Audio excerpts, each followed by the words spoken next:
Our story begins in a city completely destroyed, all because of a mysterious excavation that accidentally broke an ancient seal. Because of this, a strange red mist spread, and anyone who inhaled it would eventually go insane before dying. But something different happened to most other beings. They transformed into terrifying monsters with strange abilities, now called aberrations. In the middle of the chaos, a young man with a mutated arm stared at the destruction around him. Wherever the aberrations went, they left behind trails of ruin, turning entire cities into rubble.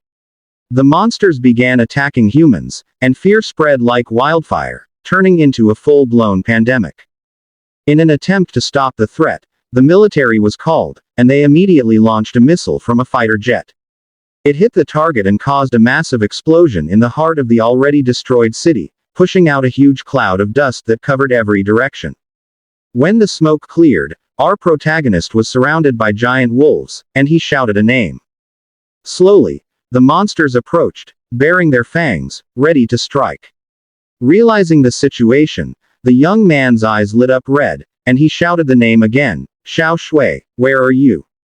He then charged at the monsters, using his mutated arm to take them down one by one. After the attack, he felt an intense pain in his arm, now glowing violently red.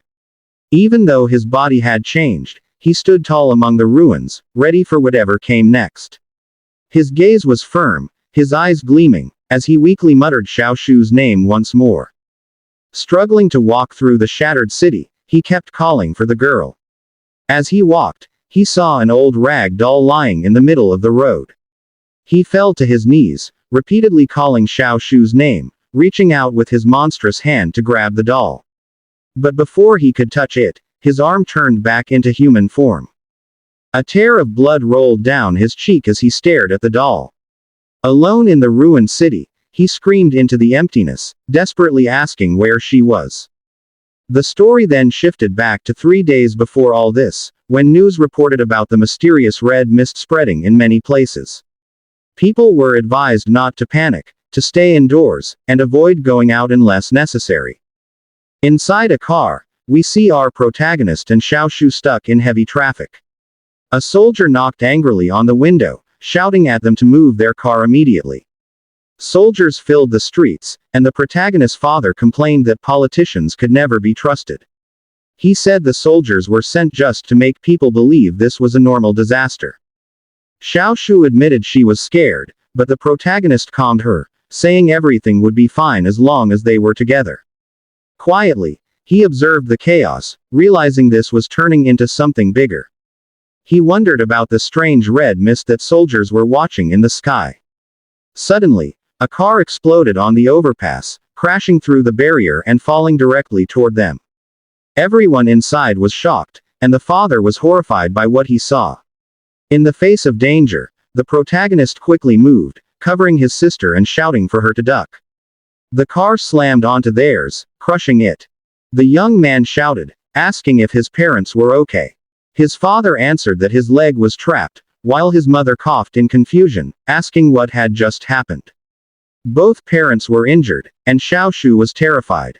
Then, the protagonist looked outside and asked, "What's that?" A massive creature resembling a dragon appeared, wreaking havoc. Soldiers immediately opened fire as people fled in all directions, terrified of the monster. Still trapped, the father shouted for them to get out of the car. The protagonist forcefully kicked the door open, quickly guiding his sister out. He tried to open the front door where his mother was seated but couldn't. His parents begged him to take his sister and run, but he refused to leave them. Xiao Shu trembled in fear as a monster attacked a person right before her eyes. In desperation, their mother grabbed her son and screamed, "Run!" Now, with a sorrowful smile, she told him to take care of Xiao Shu, reminding him he was the older brother.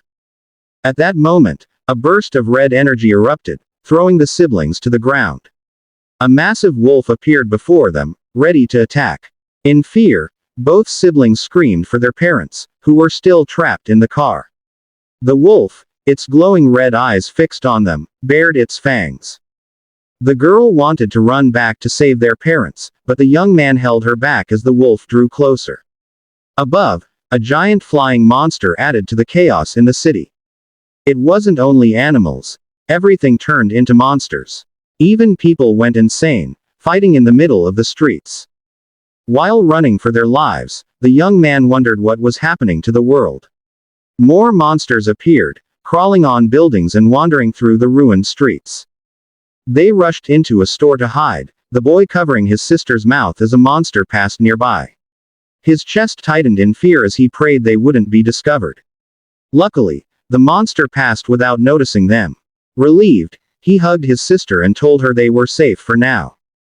But then Xiao Shu screamed in pain as red veins appeared on her face. Alarmed, he held her and asked what was wrong. Holding her head, she said she felt unwell. Suddenly, he caught his own reflection and saw the same red veins spreading across his face. He asked himself what was happening. Was it because of the red mist they had inhaled? He quickly grabbed a water bottle, soaked a cloth, and pressed it against his sister's face, telling her to cover her nose and mouth. But then he himself felt excruciating pain, his eyes glowing red, before collapsing to the floor, feeling something forcing its way out of his body. Xiao Shu asked what was happening, but he insisted he was fine, even as his hand started trembling. At that exact moment, the massive wolf reappeared inside the store. Terrified, his sister begged him to stop as the monster closed in. The creature spotted them, baring its fangs, ready to strike. Desperate, the young man pulled his sister and shouted for her to run as the beast lunged. They managed to escape the store, sprinting desperately down the street. But misfortune struck again as another giant flying monster crashed down from the sky, blocking their path. Surrounded once more, Xiao Shu fearfully asked what they should do. Her brother held her tightly, telling her not to be afraid because he would protect her.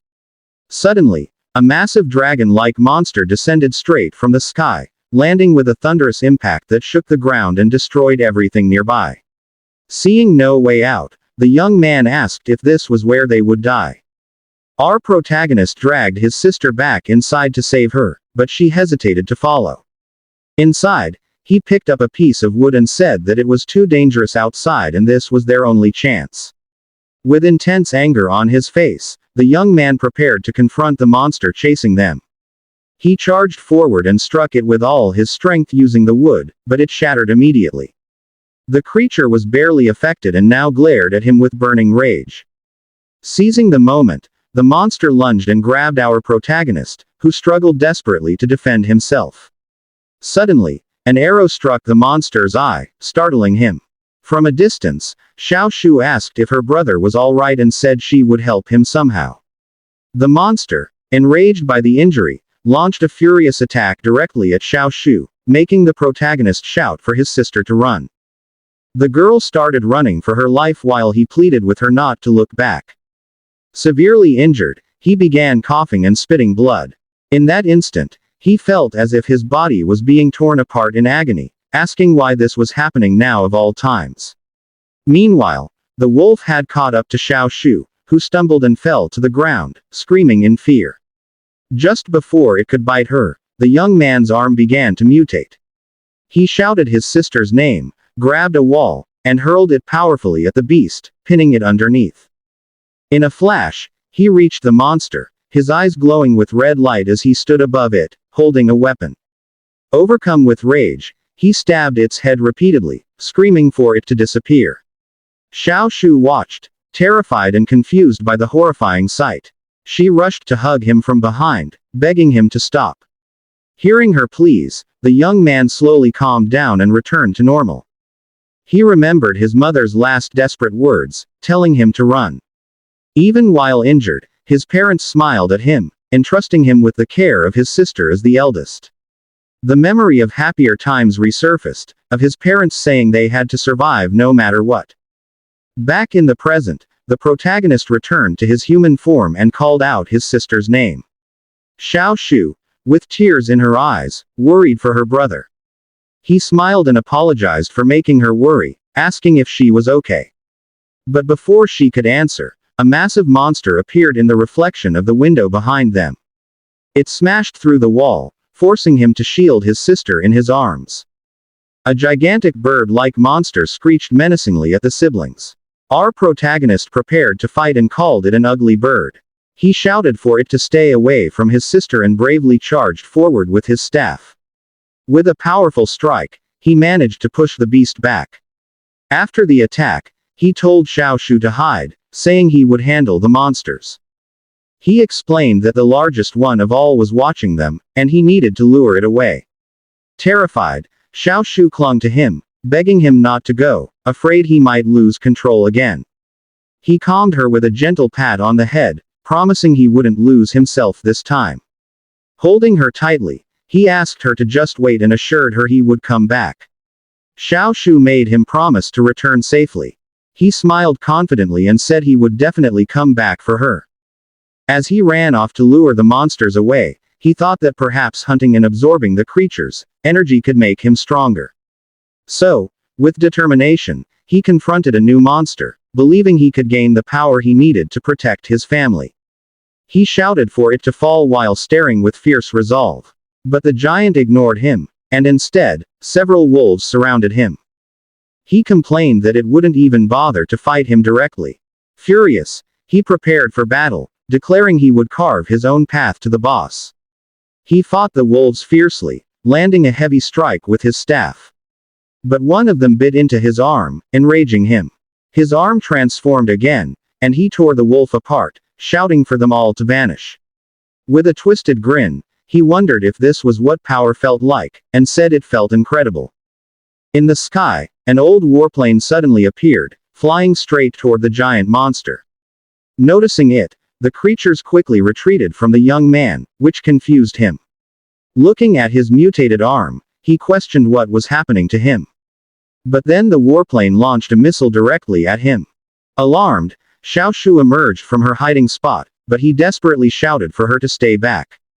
The missile struck the ground, triggering a massive explosion that destroyed everything nearby. The warplane flew overhead as someone said there was still a survivor. Soldiers arrived but decided to abandon the protagonist, claiming he was infected, and took only Xiaoshu with them. One of the soldiers grabbed the girl and rushed her away. Left behind, our young man lay helpless on the ground, stretching his hand out and calling his sister's name as he was left behind. Surrounded by raging flames, there was sadness and resentment on Xiaoshu's face as she asked her brother a painful question: why didn't he save her? Why didn't he come for her? Meanwhile, the young man desperately shouted his sister's name. In the fire of the nightmare engulfing him, the form of his transformed arm could be seen.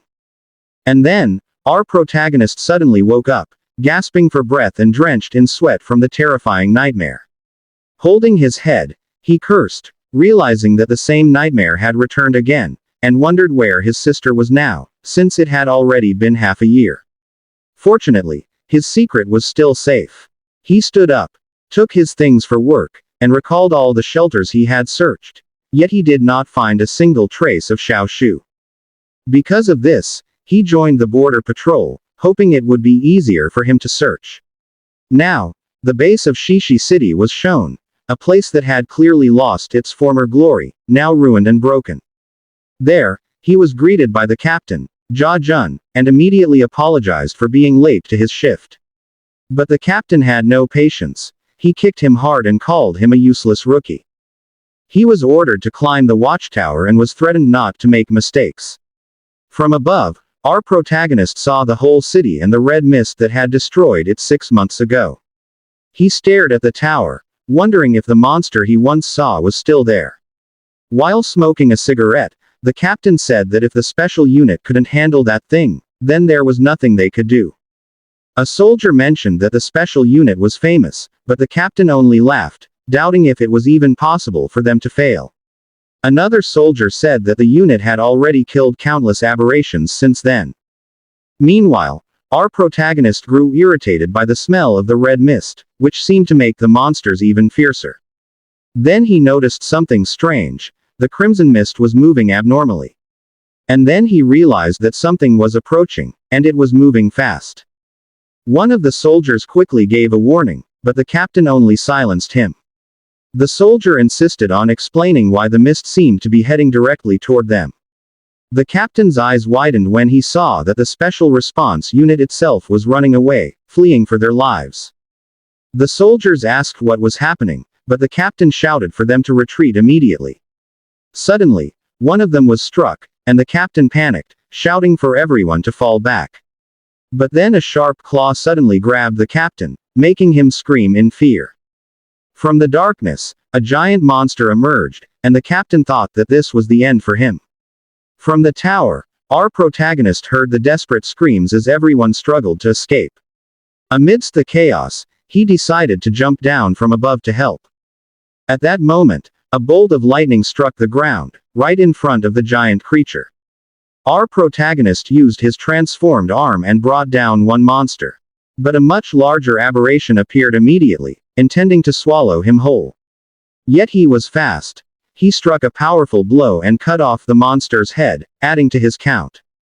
With his monstrous hand, he began absorbing the energy from the defeated aberration. He felt himself growing stronger and wondered what would happen if he could absorb even more. At that point, more monsters appeared, but he continued his count. With a grin on his face, he told the monsters, "Don't disappoint me." Suddenly, a beam of energy struck one of the creatures. Shocked, he turned, wondering who had come to help. And then, the captain of the Blazing Blood Detachment, Song Rui, appeared, wearing a serious expression.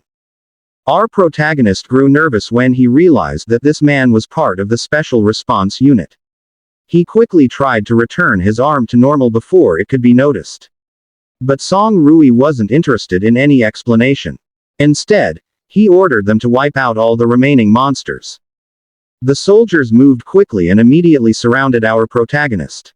He raised his hands and introduced himself, but the captain still ordered them to fire. But instead of him being hit, the soldiers destroyed the aberration standing right behind him. They confirmed the target was finished, as the monster's body slowly disintegrated. Then Song Rui approached slowly, asking about his weapon. And at that moment, our protagonist realized he was doomed. He had no answer. The captain ordered all units to retreat from the outpost to the temporary defensive line, and at the new location a guard announced that no one would be allowed to enter without Officer Song's permission. The leader glanced at a tablet containing the incident report, which recorded a total of 37 casualties. 2 from the Special Response Unit of the Ember Blood Squad, and 30 from the patrol team, ending the casualty report for this incident. This made our protagonist nervous, as it seemed he would be the next to be targeted. Tied to a chair, he asked why he was imprisoned when he too was a victim, but the woman pointed out that he had abandoned his post for 2 hours, and the attack occurred upon his return. Why did he think they owed him an explanation? Forced to come up with an excuse, he gave a flimsy reason, claiming he had only dozed off nearby and informed his captain. Suddenly, a soldier entered and reported that he was often late and never scolded by the captain.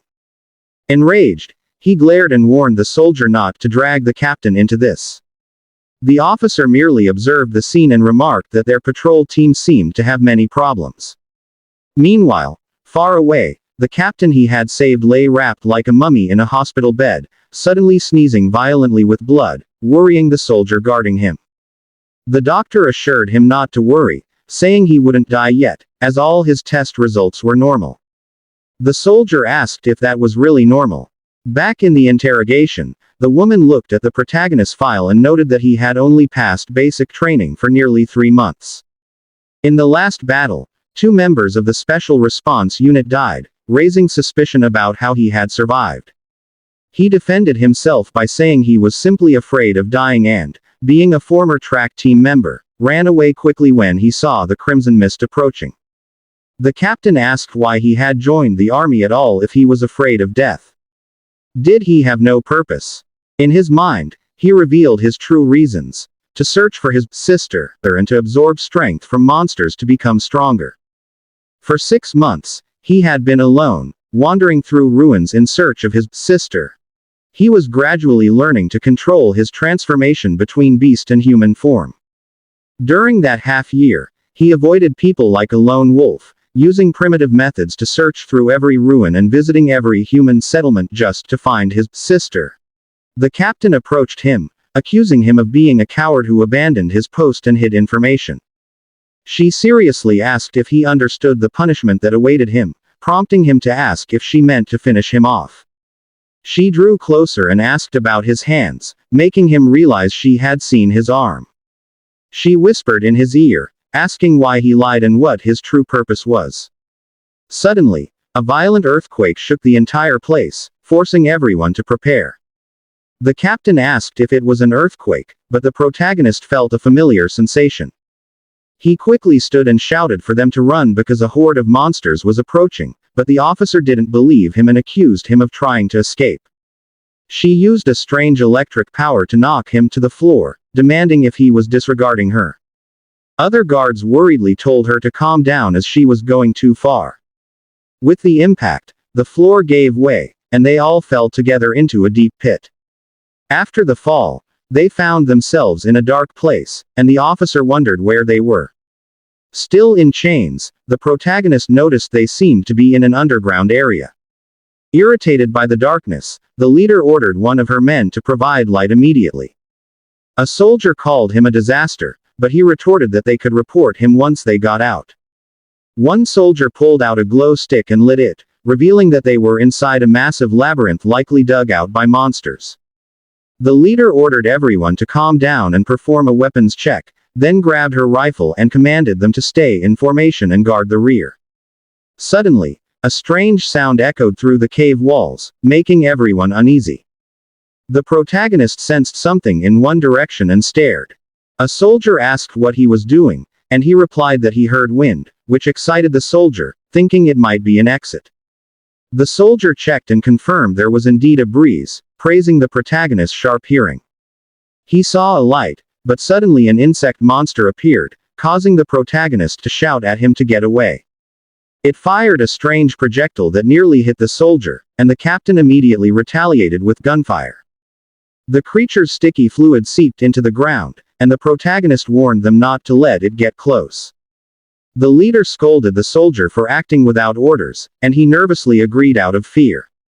The woman glanced at the protagonist and said that once they got out, he would have much to explain. The protagonist realized that the officer knew his secret but hadn't exposed him yet, leaving him wondering about her game. Suddenly, the strange sound echoed again, and they realized more were coming. A massive swarm of insect monsters emerged, all with glowing red eyes and sharp teeth, surrounding them in a terrifying horde that drove one soldier into panic. A soldier cursed and asked why there were so many insects here. The protagonist declared that they were now facing a huge problem.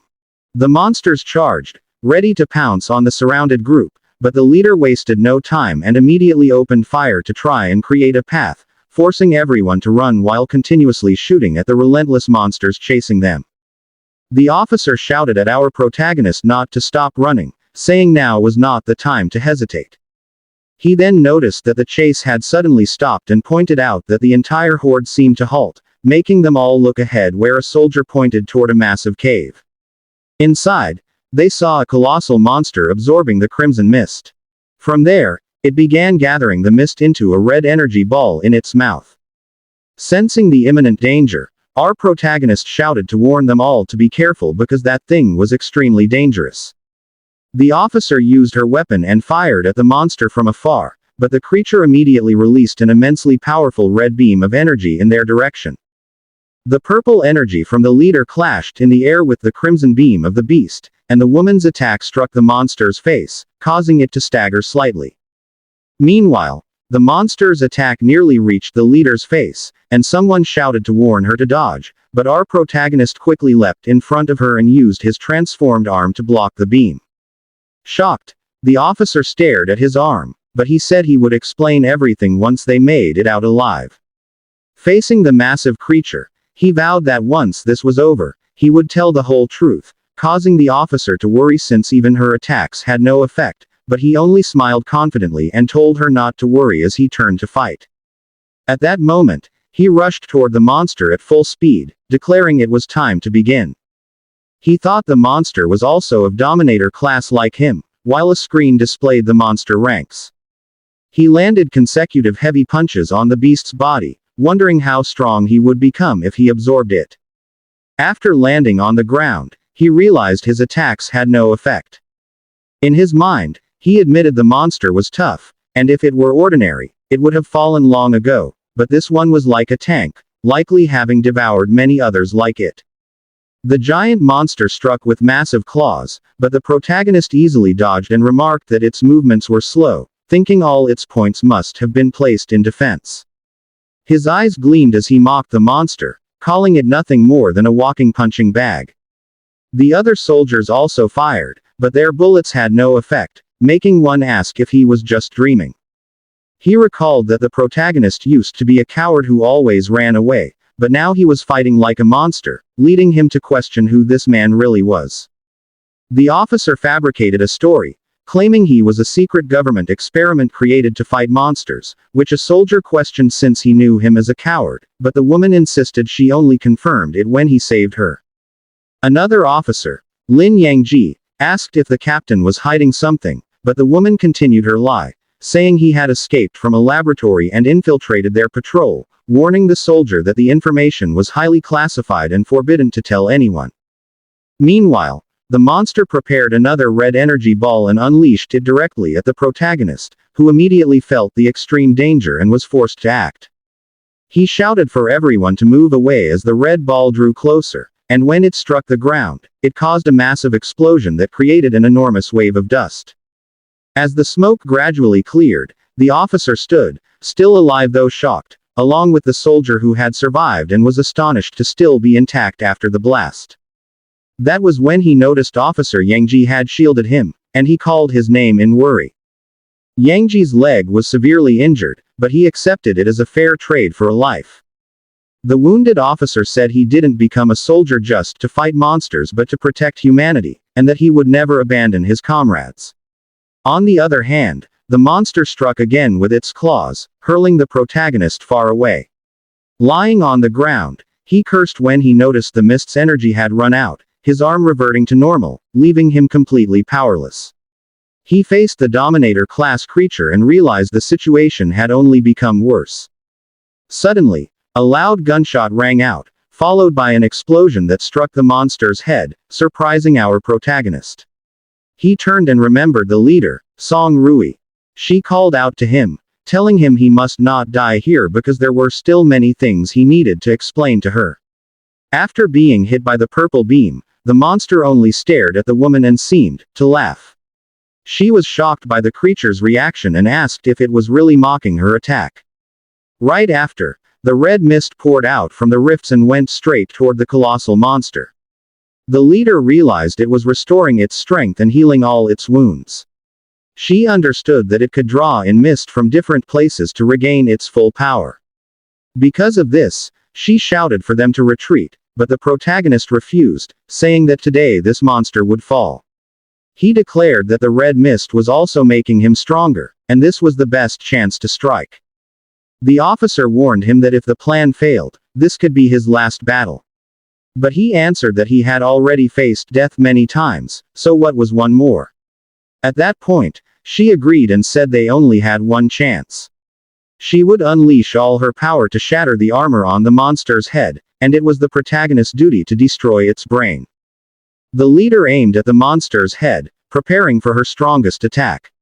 Then she released all her power while our protagonist charged in for the final strike. The blast hit directly, breaking the protection on the monster's head and opening the chance he needed. He seized it, leaping to strike the monster's weak point. Along with a furious roar, he unleashed a flurry of attacks. His strikes pierced through its skull, causing green blood to spurt out. From afar, the officer watched the scene, wondering if they had finally won. But suddenly, energy burst out and hurled the protagonist away with overwhelming force. The monster's body began to dissolve, and the woman screamed his name in worry. She ran to help him and found him lying unconscious, injured after the battle. While checking his pocket, she found something and wondered what it was. The officer picked up a photograph, while in the unconscious protagonist's other hand was a crystal. Suddenly, a sharp object pierced into his palm and began fusing with his body. In his mind, he asked where he was and why he couldn't control his body. Then he realized he had become a monster and questioned if this was his life flashing before his eyes. All of a sudden, a structure resembling DNA glowed intensely, though he could not understand why. Now, the crystal was embedded in his chest, and he realized he could move again. When he opened his eyes, he felt something strange in his chest. He recognized it as the monster's crystal and wondered how it ended up inside his body. The stone in his chest began absorbing the red mist again. He understood that the crystal could store the mist, and because of this, he would no longer lose control. This way, he could absorb other monsters to evolve without the fear of rampaging. However, there was a limit to the newly formed crystal, and it was absorbing the red mist excessively. The protagonist realized that at the rate it was being absorbed, the thing inside his chest could explode. He remembered the giant beetle that had used enormous amounts of mist and decided to let the crystal take it all in. The scene shifted, showing our protagonist lying on a hospital bed, surrounded by red energy. His eyes glowed red as he struggled to control all the power. He sat up and shouted while concentrating the red mist into an energy ball in his hand. At that moment, the officer entered the room and saw him holding that ball, calling his name and asking what he was trying to do. Then he hurled the energy ball toward the leader and shouted for her to get away immediately. At that moment, the energy ball exploded outside the building with devastating force. The scene returned to 5 minutes earlier at the hospital, where the group was resting after the recent battle. A soldier approached the captain and mentioned Deputy Lin's leg, but she assured him it was fine. In his room, Deputy Lin asked what the truth really was about our protagonist. The officer replied that the case of our protagonist was highly confidential and advised him to focus on his own recovery. She also told him that she had already requested his transfer to the logistics department so he could rest. She informed him that she would faithfully report everything to his father, Chief Song Lien. Deputy Lin pressed further, but she immediately cut the communication and ordered him not to go anywhere. Moments later, as she walked down the hallway, she asked a guard where our protagonist was. The soldier informed her he was in room 314, and she was escorted there right away. Upon reaching the door, she ordered the guard to stand watch and not let anyone in. When she opened the door, she found our protagonist holding a red energy ball. He was already losing control, so the officer called out to him in worry. But our protagonist shouted for her to get away and immediately hurled the ball in her direction. She quickly ducked to avoid the attack that flew past at incredible speed. The energy ball exploded outside the room, nearly hitting the guard. The blast shot into the air and struck 3 abandoned buildings nearby, completely destroying them in its path. From his room, Deputy Lin saw the destruction and wondered how the captain would cover up the incident. Meanwhile, the poor guard collapsed in fear, trembling as he muttered that he was always unlucky, begging for help since he didn't want to die yet. The officer recognized the beetle's attack and asked how our protagonist was able to use its ability. With a serious look, she turned to him and said he had a lot of explaining to do. The scene shifted to the rooftop of the hospital, where they had a serious conversation.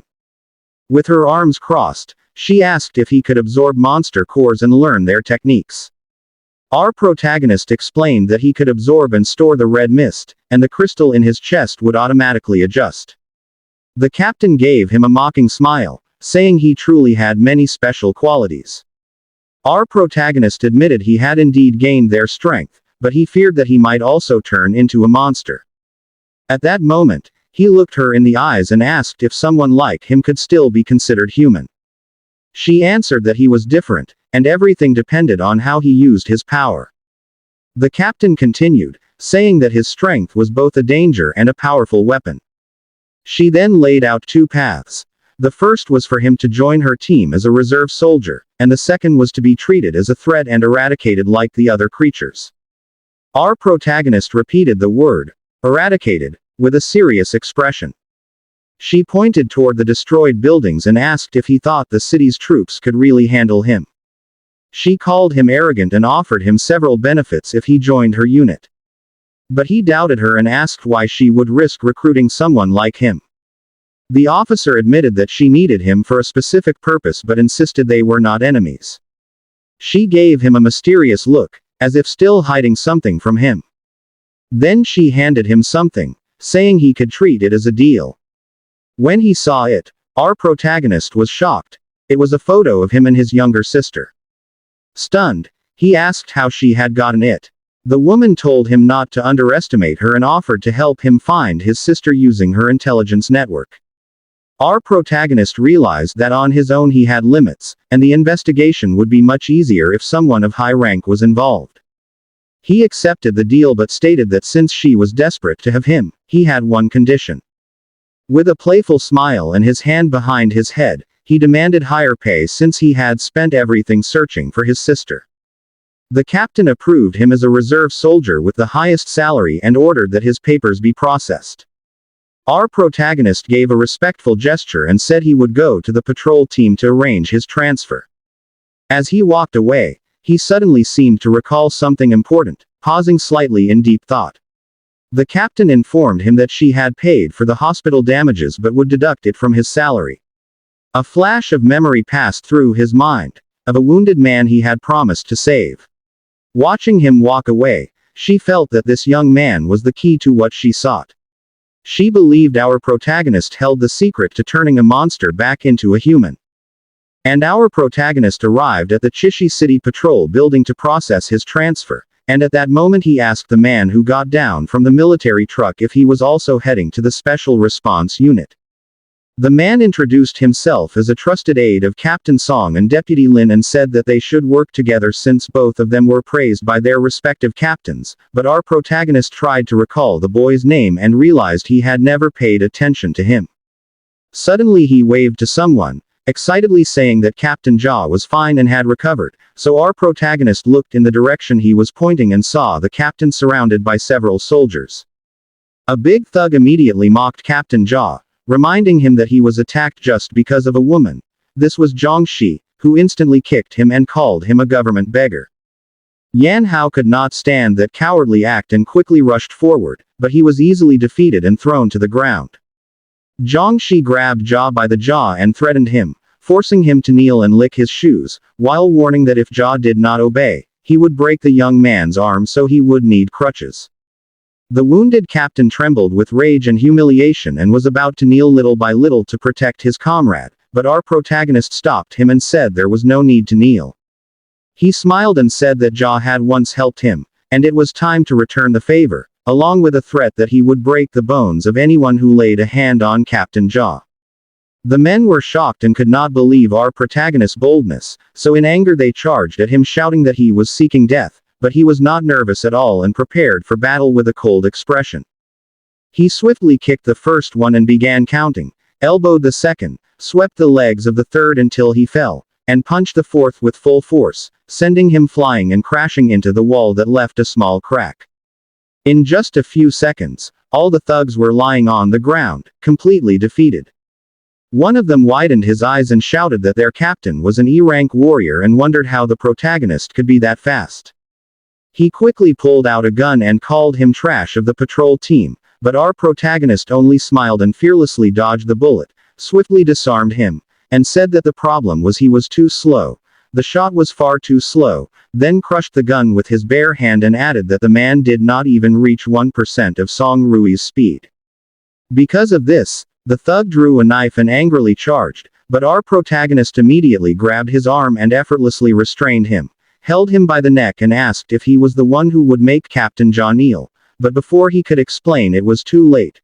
With a cold glare, our protagonist said it was time for him to be brought down, and with full strength he slammed the thug onto the floor, creating a large crack. He lost consciousness right in the middle of the fissure he had made. The other soldiers were stunned that he had dodged a bullet and even crushed a gun with his hand, and at that moment our protagonist realized that the strength from the beast core had already surpassed his expectations. Terrified, the other thugs ran away shouting that he was a monster. The young man came closer and said he looked like a god of war and asked if he was all right, while Captain Ja expressed his gratitude, but our protagonist replied that Ja always took care of him, so this was his way of giving back. Ja worriedly asked what would happen if the city defense team opposed them, but our protagonist assured him that since they were already part of the special unit, the defense team would not dare. At the temporary base of the Chishi City Special Response Unit, he was asked if his transfer papers were completed, and the captain confirmed that everything was settled and he had already submitted the application to join the headquarters team, showing the tablet with the approved form for evaluation. Our protagonist praised his efficiency and asked if he was officially a member, but the woman reminded him not to be hasty because the real test was still ahead. He needed to leave immediately for headquarters in Huching for the Burning Blood Combat Division evaluation. The woman said she believed it would not be a problem for him, and with confidence our protagonist replied that he would set a new record. As they traveled toward Hucheng City, the convoy of military vehicles sped across the long bridge. It was a large convoy, lined with war vehicles. Song Rui spoke, saying that they had arrived at Hucheng, the capital where the headquarters of Burning Blood was located. Immediately, our protagonist asked about the ranks and how they were determined, pointing to the soldier beside him and even calling him weak. The soldier could only scratch his head and force a smile, saying he could at least take punches. But our protagonist asked if he would also join the evaluation. Song Rui explained that he already belonged to the logistics team, not the combat team, so he didn't need an evaluation. But the soldier suddenly interjected, saying that the logistics team also fought, and one day, they might need him too. Song Rui continued explaining that since they had plenty of time, she would tell him what she knew. People with special abilities were called warriors, ranked from S to E. The headquarters, Special Response Unit had its own rating system. The main criteria were physical strength and endurance. Likewise, the monsters they fought were divided into 5 levels based on the danger they posed. She laid out that each warrior rank corresponded to a specific class of monster.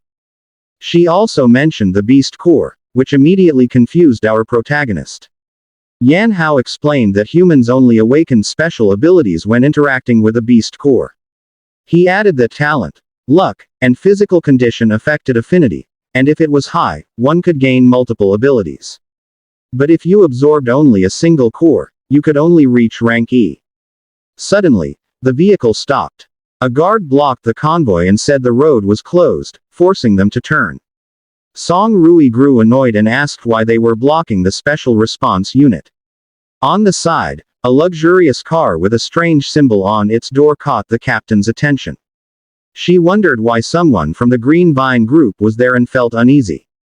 An hour later, they finally arrived at the evaluation site of Burning Blood, where many new recruits had already gathered. The head examiner, Lin Yongxin, came out and introduced himself. He declared that no matter what their pasts were, here they had to follow the rules. He strictly warned that he would not tolerate cheating, and the weak would surely not pass. He then announced that the first test was the physical assessment and signaled everyone to begin. In the first part, our protagonist ran 100 meters while carrying 50 kilos, finishing in just 5.10 seconds.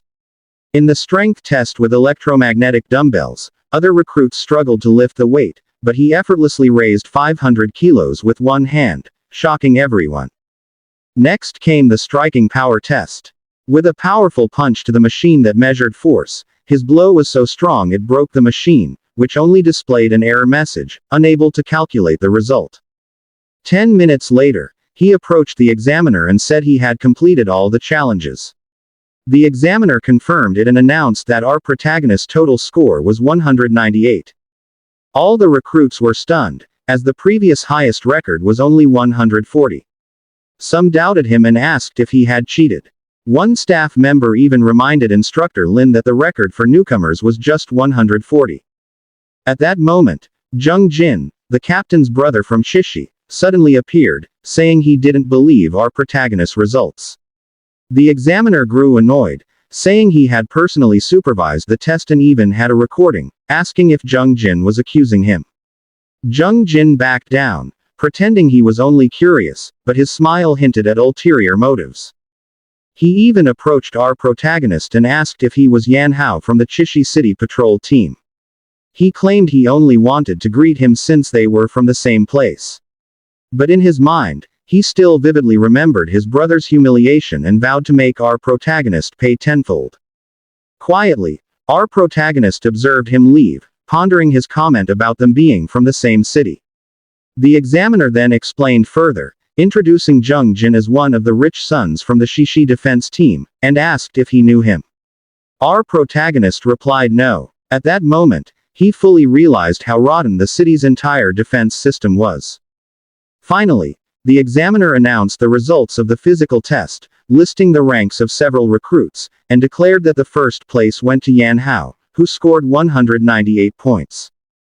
A blonde-haired woman smiled, thinking she had only come to the assessment for fun, but she couldn't believe there was such a strong newcomer this year. She grew interested in our protagonist and decided she would study how to get closer to him. Her name was Jin Ying, a senior researcher of the Technical Intelligence Bureau.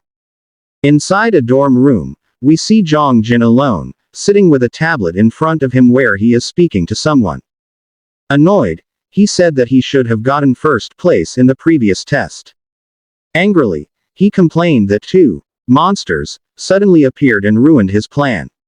The person on the tablet shouted at him, saying that if he weren't the brother of the dog from the Green Vine group, would he even be qualified for the assessment? He was warned that he had only one chance, so he should not waste it. With a serious face, he clenched his fist tightly and decided he must get into the Burning Blood Core, for the sake of his brother. The scene shifted to the Beast Core testing station, where the recruits were lined up, including our protagonist. The instructor explained how the next test would proceed. Each one must wear a special wrist guard and then insert the core. Once activated, the device would light up and the evaluation would begin. The instructor warned that if the affinity result fell below 40%, it would be an automatic failure. He also briefly explained what a beast core was. He said that only high-level monsters could produce it, and the quality of the core depended on the strength of the creature that left it behind.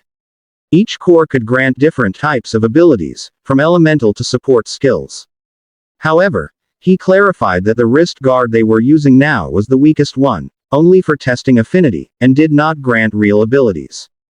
After the explanation, the instructor seriously announced that the affinity test would begin. The first recruit stepped up and took the test. Unfortunately, the result was only 39%. He collapsed to the ground in despair, shouting that he had even placed fifth in the physical test, so he could not understand why he failed. Next came another candidate who got 56%. The man shouted with joy, almost crying with happiness that he could now join the Blazing Blood. After that, Jong Jin's name was called. He walked to the testing platform, his red eyes gleaming. He took the core, put on the wrist guard, and inserted the gem into the device. With an angry expression, he shouted at the core to obey him. From his body spread a red aura. The result came out. 60% affinity. That meant he was a D rank warrior. The other recruits were shocked because the highest until then had only been 56%. With an arrogant grin, he called everyone trash, proudly declaring that he was the strongest among them all. Meanwhile, our protagonist calmly observed Jong Jin as he walked away. Soon after, Jin Ying approached. She asked him if he was from Shishi City. How could that be, since she had never heard of someone strong like him before? She introduced herself as the know-it-all of the intelligence agency. She even praised him, saying it was impressive that he had slipped past their radar. She directly asked him about the incident of the crimson fog that had spread in Shishi City the other day. Our protagonist pretended not to know what she was talking about. Jin Ying only smiled and said it was fine, that she was simply very interested in him. As she leapt away, she smiled meaningfully. Our protagonist seized the opportunity to ask for information. He called her Miss Know-It-All and asked if he could request some information. The girl smiled and winked, saying she would help him but under one condition: he needed to score higher than her. If that happened, she was willing to give him any information he wanted. Just then, the instructor called the girl's name for her turn. She walked to the platform energetically, her confidence evident. When she reached the center, she asked everyone to pay close attention to what she was about to do. She even boasted that she, as a woman, would break Zhang Jin's record. When the protagonist heard this, he wondered if she really was that strong. But beside him, Zhang Jin smirked and called Jin Ying a pathetic clown. The girl only smiled, pointed at herself as if declaring she was the best, put on the wrist guard, twirled the core slightly in the air, and quickly placed it into the wrist. Then, with boldness, she declared for them to watch her. The result came out. 78% affinity. Everyone was shocked. The recruits could not believe it, while the girl, smiling with a thumbs up, was overjoyed at her victory. She surpassed Zhang Jin's record and even proudly mocked him. On the side, Zhang Jin seethed with rage, unable to accept what had happened. After that, the instructor called the final candidate, our protagonist. The girl immediately teased him, asking if he could feel the pressure. In our protagonist's mind, he realized she was not bluffing, she truly was strong. He walked to the platform calmly, thinking to himself that they should just watch. He knew he needed to win here to get information about Xiao Shu. He remembered what Song Rui had said, that his rank would not be lower than C. He also noticed that the core he held was black, the same as the one he had absorbed before.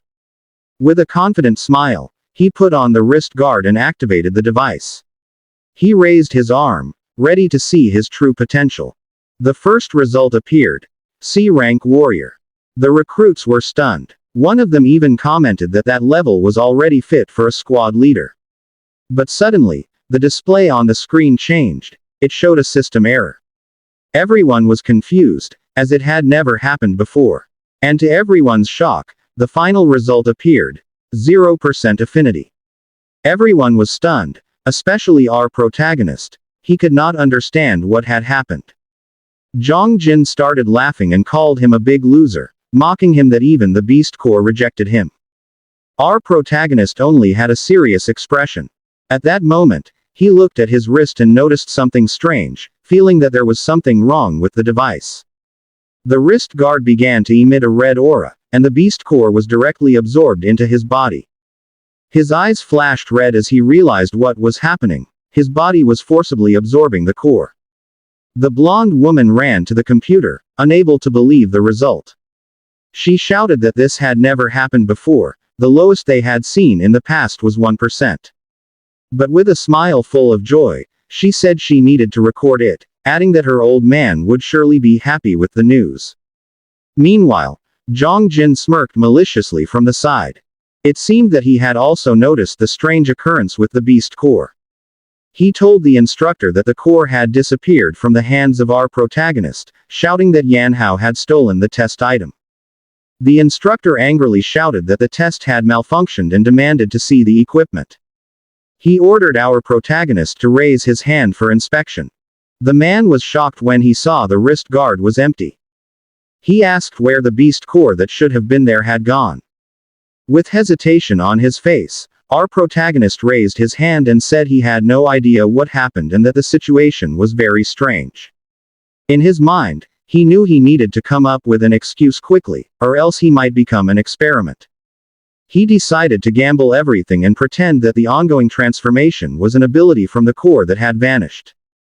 Suddenly, red energy burst from his body, and his arm transformed into a terrifying beast claw. Zhang's eyes widened in disbelief. He asked what kind of thing that was. The instructor immediately drew a knife glowing with purple energy, shouting for everyone to step back and enter high alert due to the transformation. But Jin Ying only grew more excited, her eyes sparkling as she asked if this was what they called beastification. While the instructor remained on guard, he ordered everyone to retreat. Meanwhile, Zhang Jin wondered in his mind if this was truly beastification and if he had been infected. The instructor quickly analyzed the situation, thinking the only option was to take him down. But Jin Ying shouted and tried to speak to our protagonist, calling his name and asking if he could still hear her. Our protagonist turned to her, clearly still in his right mind, and asked what the problem was. The instructor was shocked that he had not lost himself. The man asked if he really had not gone insane. The young man returned to his normal form and made up a story, saying it was an ability from the core that had entered his body on its own. Jin Ying happily grabbed his arm and said he was not insane, but instead had a transformation ability. The instructor smiled and said he was very lucky, explaining that the ability to return from transformation was an extremely rare power. Our protagonist asked who the woman really was and how she knew such things. The woman posed, winked, and said she had told him before. She was just a simple know-it-all, smiling all the while. The instructor then introduced her as Jin Ying, a blazing blood candidate for this term, and that her father was the head of the Technical Intelligence Bureau, the Senior General Jin Ancheng, who oversaw the buying tech department. Jin Ying became annoyed with Instructor Lin and shouted at him that such information was classified, saying he had completely ruined her mysterious aura. The instructor smiled and said the game was over. He reached out his hand and ordered our protagonist to hand over the core. With an awkward expression, our protagonist scratched his head and explained that it was not because he did not want to give it, but because it was now attached to his body and could not be removed. Zhang Jin's eyes widened in frustration, unable to believe that the beast core had really entered his body. He thought to himself that our protagonist was a perfect test subject and that he needed to report this to their group. The scene shifted to a sign reading, Radiology Room. Our protagonist was being prepared to undergo examinations to understand what had happened. Inside the room, he lay on the scanning machine. The doctors were shocked at the results on the monitor. They saw that the core had fully fused into his body and could no longer be removed. At that moment, Jin Ying arrived with her father. One of the doctors asked Director Jin for his opinion. The director replied that the young man should be carefully studied, as he was sure he still held many secrets. Shortly after, two men in uniform entered the room. One of them asked the director about the situation and the origin of our protagonist. The director smiled oddly and complained about the Blazing Blood Corps policy, calling it ridiculous that they still followed the 40% affinity rule. But he was interrupted by the white-haired man, who told him to cut the drama and ordered him to explain what was happening. This man was Song Lian, chief of the General Staff of the Special Response Unit. The director explained that he had led the team that created the machine, so he was more certain than anyone that the zero result was not true. His daughter pulled him, scolded him, and told him to reveal the truth because the suspense was getting boring. With a somewhat mad smile, he revealed that the machine was simply broken. He added that the affinity of our protagonist had never been seen before, saying that the young man had surpassed the theoretical maximum of 100%. Upon hearing this, Song Lian's expression turned serious. He immediately called for the instructor and ordered him to follow him out of the room. Meanwhile, our protagonist was still lying inside the machine. He noticed that the core in his chest was changing from black to red. He remembered that absorbing a strong core earlier had activated the crystal. This time, even a weak core further strengthened the thing inside his body. The purity of the crystal increased and turned bright red. The total storage capacity of the crimson fog rose. The efficiency of absorbing crimson fog also increased. In other words, the stronger the beast, the greater the chance he could absorb them. He realized that he could evolve endlessly if he continued like this. The scene shifts to the headquarters of the Special Response Unit, Blazing Blood. Song Rui angrily says that he is the one who brought the protagonist here. He asks what the problem is if he joins his squad.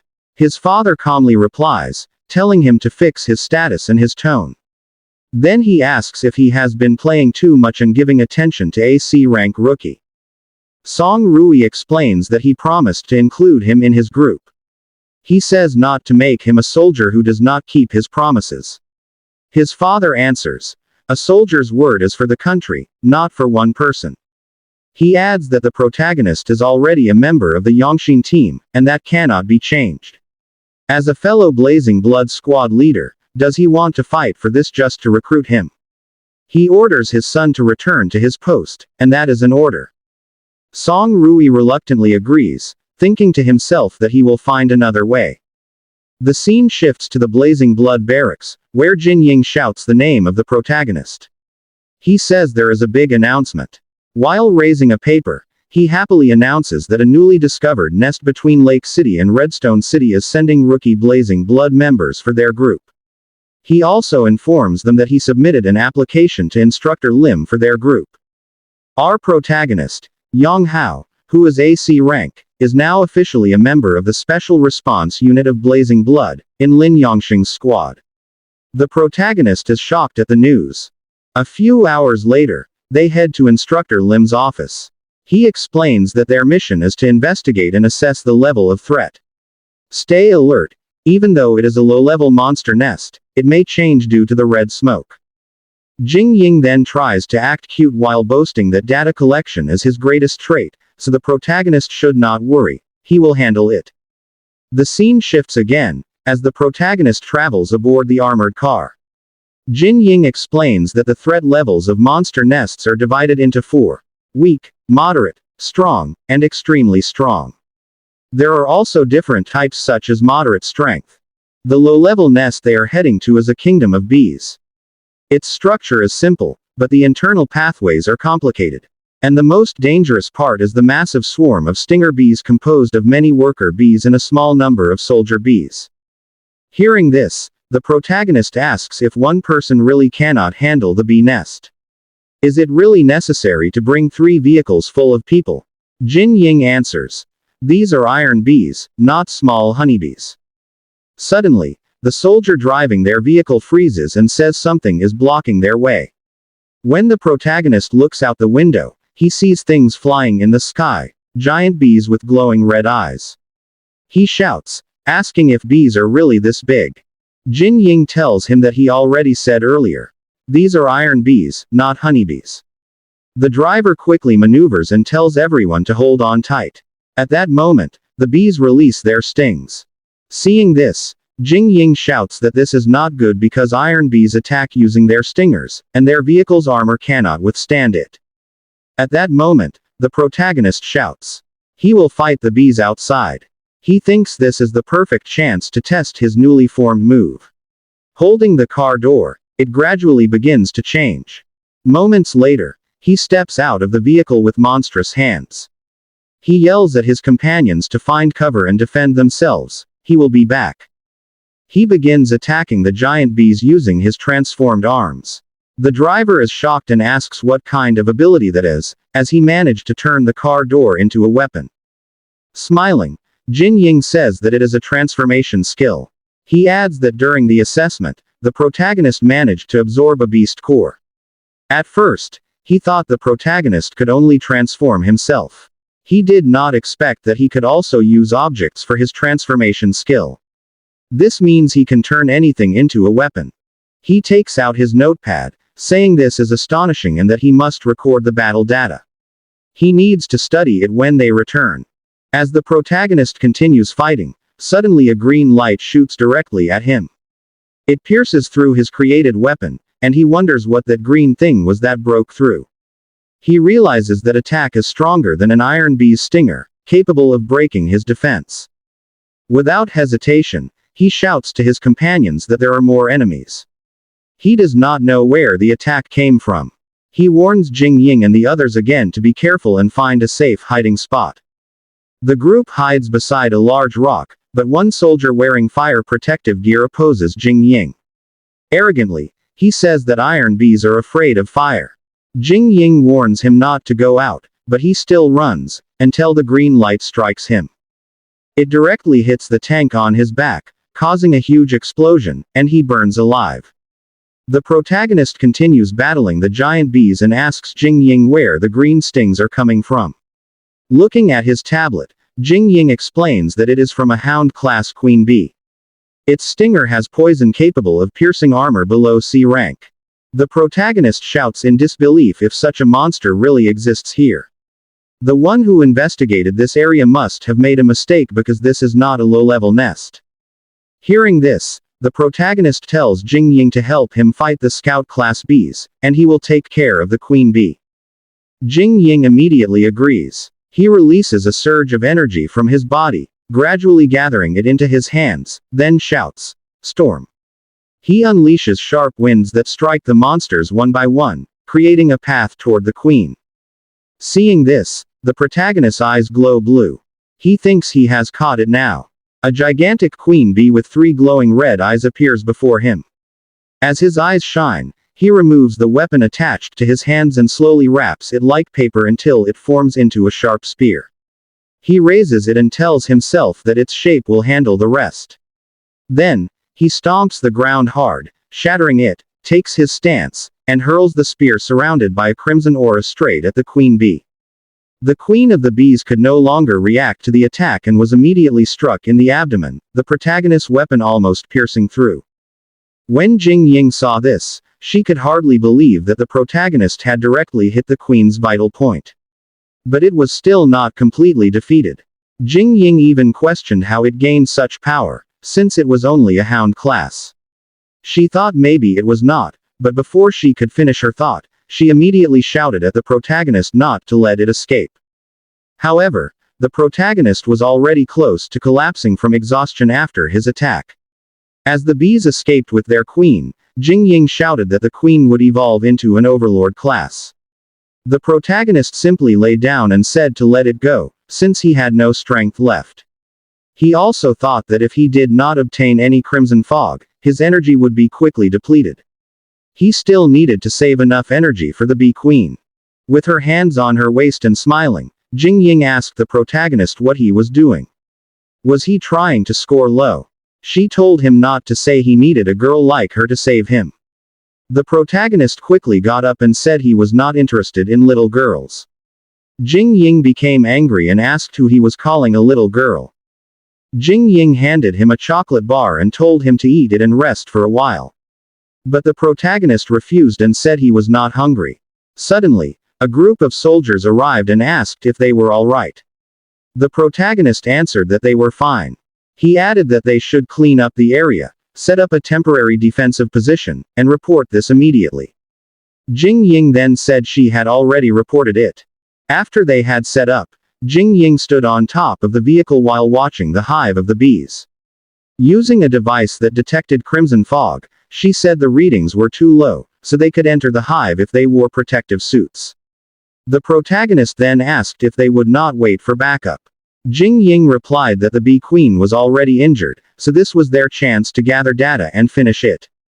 Moreover, the threat level of this mission had been raised from medium to high. If they could complete this mission above their current rank, imagine the benefits they would gain. The scene shifted to the Special Response Unit headquarters, inside the office of the Chief of Staff.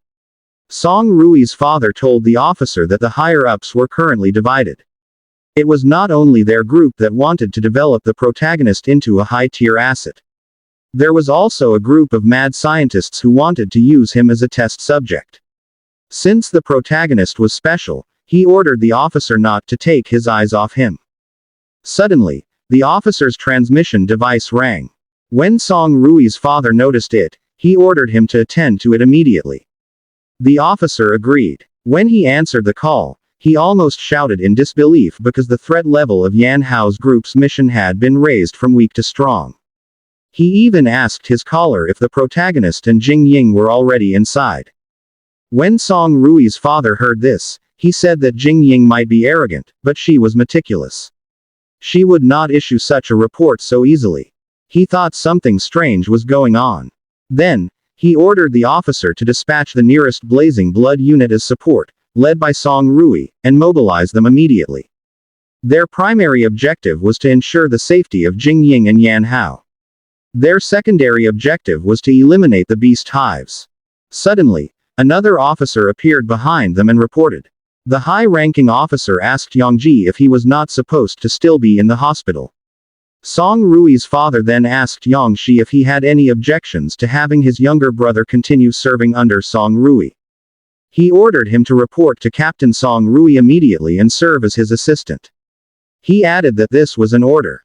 Officer Lin agreed. Another officer then wondered and asked Song Rui's father if he had also arranged for this person to be assigned to Song Rui before. Song Rui's father did not answer and simply turned away, dismissing them. He thought to himself that he did not know why his son cared so much about the protagonist. But this was the only thing a father could do for his son. The story then returned to the place where the protagonist and Jing Ying were already wearing their protective suits. The protagonist thought that, as members of Blazing Blood, Only he and Jing Ying had the ability to endure crimson fog even with protective combat suits. He expected it to be easy. Before they could enter the hive of bees surrounded by red mist, Jing Ying said that the energy readings on her device had not changed much. However, once the bee queen evolved into overlord class, clearing the hive would become extremely difficult. The protagonist suddenly ordered her to stop, and moments later, the enormous bee queen appeared, furious and with eyes almost blazing red. Jing Ying cursed at the sight, realizing that the mutated iron armor poison stinger queen had fully evolved. Judging by its size and the length of its stinger, it was already comparable to an overlord class. She even shouted that it had truly evolved. She wondered how this was possible, since the crimson fog concentration here was far too low to support rapid evolution. Moreover, it was not only the queen that had evolved, even the poisonous stinger bee class had become stronger.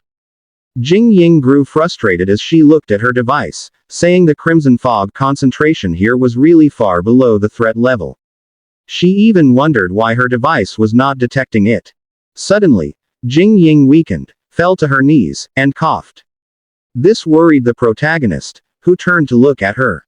While kneeling, Jing Ying suspected that someone had tampered with their protective suit, as its effect against crimson fog seemed weakened. She thought there was a flaw in blazing blood. All at once, the bees attacked, unleashing sharp red stingers. Seeing this, the protagonist quickly pulled Jing Ying and told her to retreat. As they ran, he smirked, thinking that while he was running pointlessly, a fresh supply of crimson fog was being served to him on a silver platter. But first, he needed to get Jing Ying to safety. He could not focus on the battle while distracted. He forcefully kicked down a wall, and they entered a large space.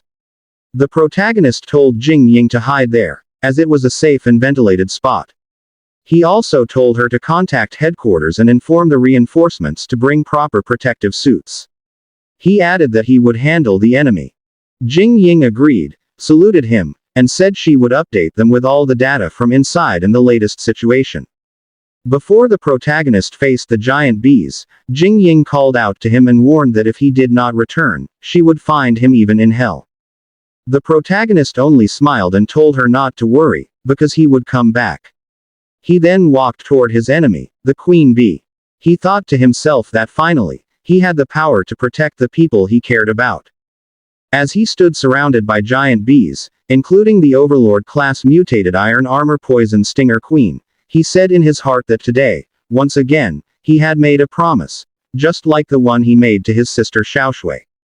He raised his hand, gathering a ball of red energy, challenged his enemy, and declared that he would not fail. As he continued gathering energy in his hand, he thought that this was his only remaining chance. There was still enough crimson fog for one last strike, so he had to be careful.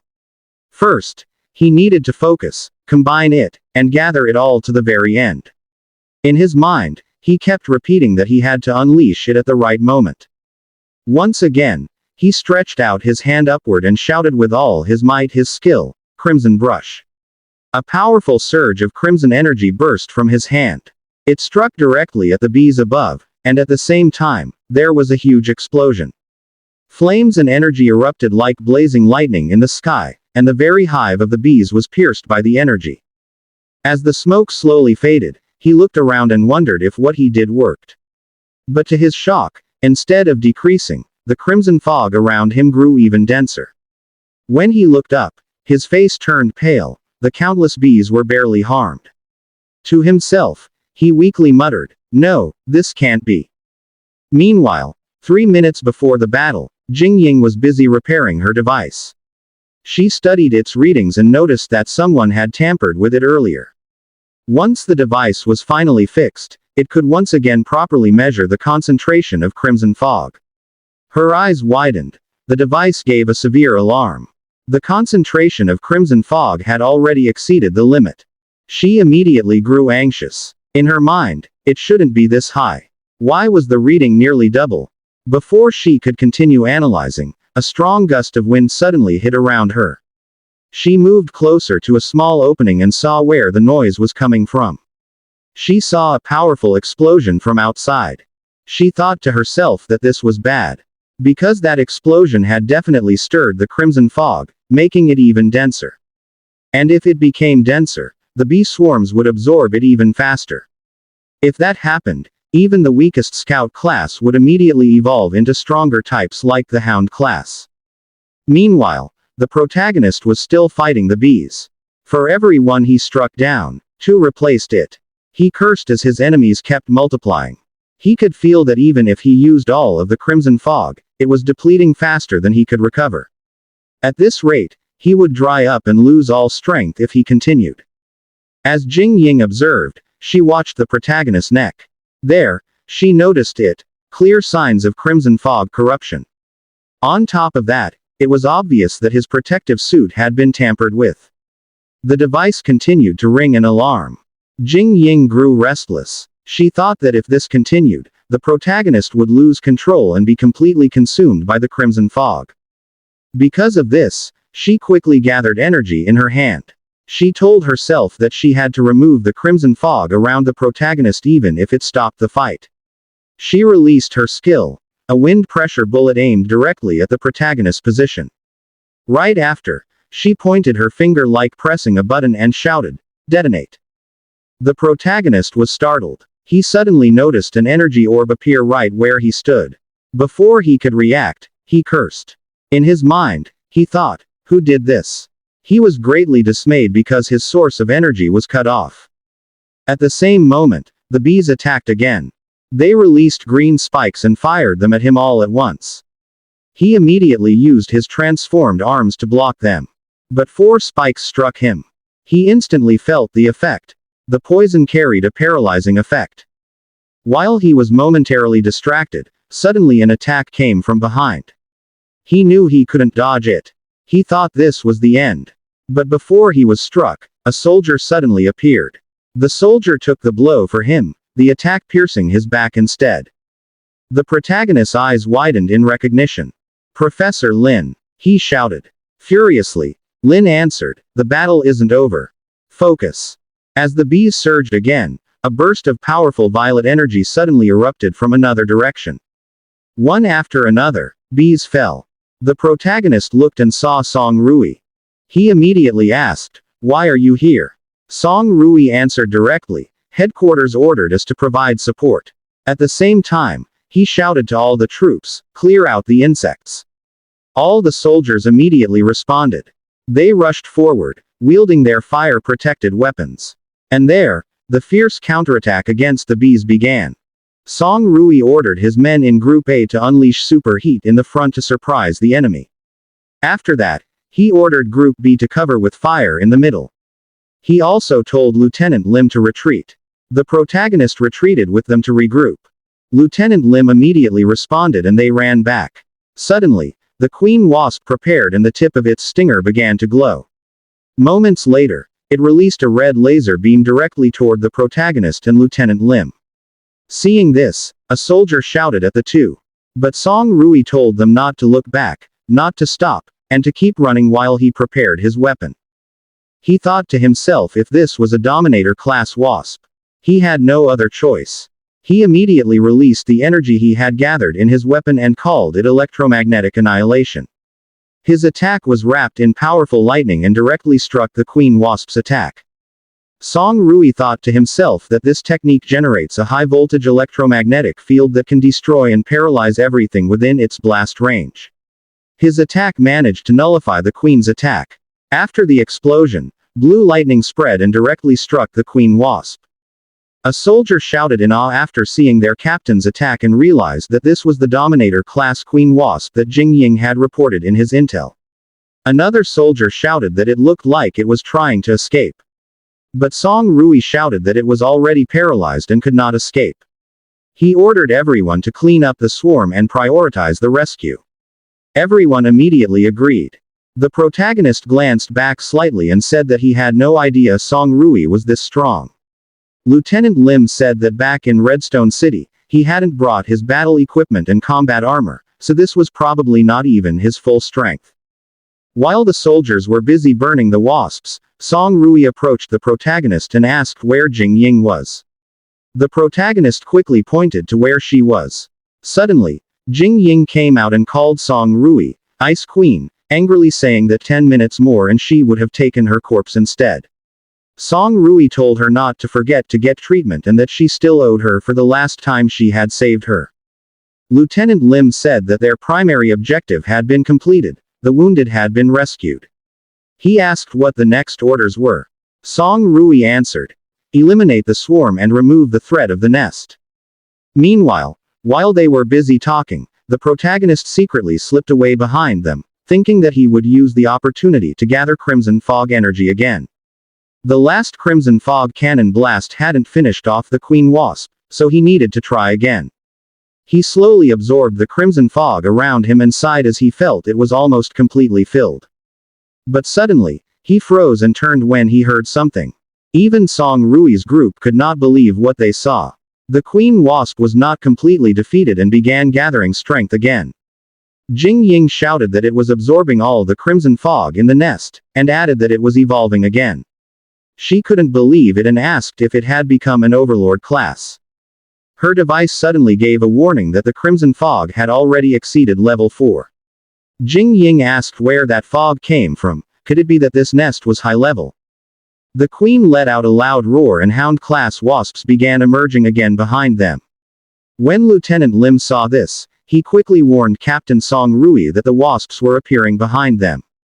The protagonist quickly jumped and said they could handle the wasps and he would finish the Queen. Song Rui shouted and ordered everyone to continue assisting. Lieutenant Lim replied that he understood. As the protagonist jumped quickly upward toward the Queen, he thought about how he would finish it immediately. Using his transformed hand, he began slashing the Queen repeatedly. Then, he stepped back slightly and gathered red energy into his hand. He thought it wasn't enough to rely only on his claws. He immediately threw the ball of red energy toward the Queen and shouted Scarlet Condensing Blast. It caused a massive explosion and he immediately fell to the ground. He wondered if it worked. But before the smoke cleared, the Queen launched a sharp projectile toward him, which he barely dodged.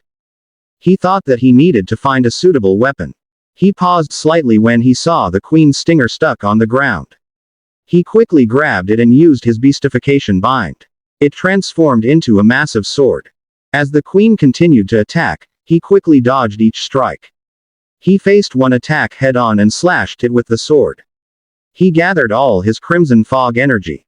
He was in the air, above the Queen, right in front of its head. He thought, since this weapon was given to him, he would return the favor. His sword and his eyes glowed with red energy. He shouted Red Mist Slash. He swung the sword with great force, splitting the Queen Wasp in half. It exploded violently and its body parts scattered everywhere. As the smoke slowly cleared, a red crystal appeared in the air, glowing brightly. As he looked at it, he thought that it was a Dominator-class beast core. He immediately grabbed it and said that he would take it. But suddenly, the crystal shone on his chest and a tremendous red energy burst out through his whole body. He felt its weight. He thought that the energy of that power was immense. His crystal core instantly filled and he could barely endure the overflowing energy. Meanwhile, in Song Rui's group, they continued slaughtering the wasps. They managed to eliminate them all. Jing Ying even wondered why the wasps suddenly weakened. Song Rui ordered everyone to go and support the protagonist. But when they turned, they were shocked to see the protagonist collapsed on the ground. Song Rui immediately shouted, calling out his name. Yin Ling immediately examined the protagonist lying on the ground. She said he had been too exposed to the Crimson Fog and might lose himself. When Song Rui heard this, he immediately ordered Lieutenant Lim to deploy a mobile medical pad, and block the neural transmission. Lieutenant Lim immediately agreed. They returned to the temporary camp beast-type perimeter and placed the protagonist in the mobile medical pad. A worried soldier asked how the protagonist was. Lieutenant Lim replied that he was stable for now. Song Rui then told Jing Ling that as the tech officer, she should adjust and monitor the parameters of the medical pad. When they had properly laid the protagonist inside it, they immediately closed it and anesthesia was administered. Jing Ying said this was only temporary and that they needed to return to headquarters immediately. Meanwhile, inside the protagonist's consciousness, he was being strangled by one of his personas whose whole body had already transformed. It told him to surrender his body and embrace beastification. But in the protagonist's mind, he remembered his parents, crying and bloody when the world began to change. He also remembered his sister's face crying, as red veins slowly appeared on her face. He wondered in his mind if he was about to die. He apologized to his parents and to his sister. He even said that everything was over, and he was almost losing hope. But suddenly, his father appeared before him, telling him to take care of his sister. Meanwhile, his mother told him he had to live. His sister also appeared and begged him to promise that he would return safely. The protagonist thought that his sister was still waiting for him. Next, the people around him appeared, the soldiers who told him that he was a warrior and that this fight was not yet over. He needed to focus, and they trusted that he could do it. One even said he would not allow him to give up. Others urged him to wake up.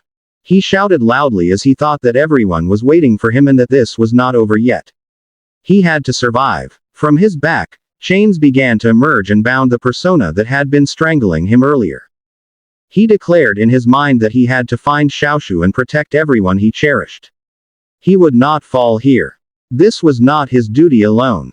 While pointing seriously at his other persona, he said that it was also its duty to fight. After that, he began absorbing its crimson fog while it was bound in midair. In his mind, he said it should return because everyone was waiting for them. Smiling, he looked at the transformed crystal in his chest and chuckled slightly, asking if this was the price of being strong. With every breakthrough, he felt like he was dancing on the edge of a cliff. After all this, he wondered in his consciousness why he still could not open his eyes and could not move. Meanwhile, while the armored vehicles were heading back to headquarters, suddenly a strong whirlwind appeared around them. A sandstorm made it difficult for them to drive. The soldier driving shouted that the sandstorm was too thick, he could not see the road, and it was too dangerous to drive. Lieutenant Lim told Song Rui that there was an old ruined city just 3 minutes ahead. He asked if they should take shelter.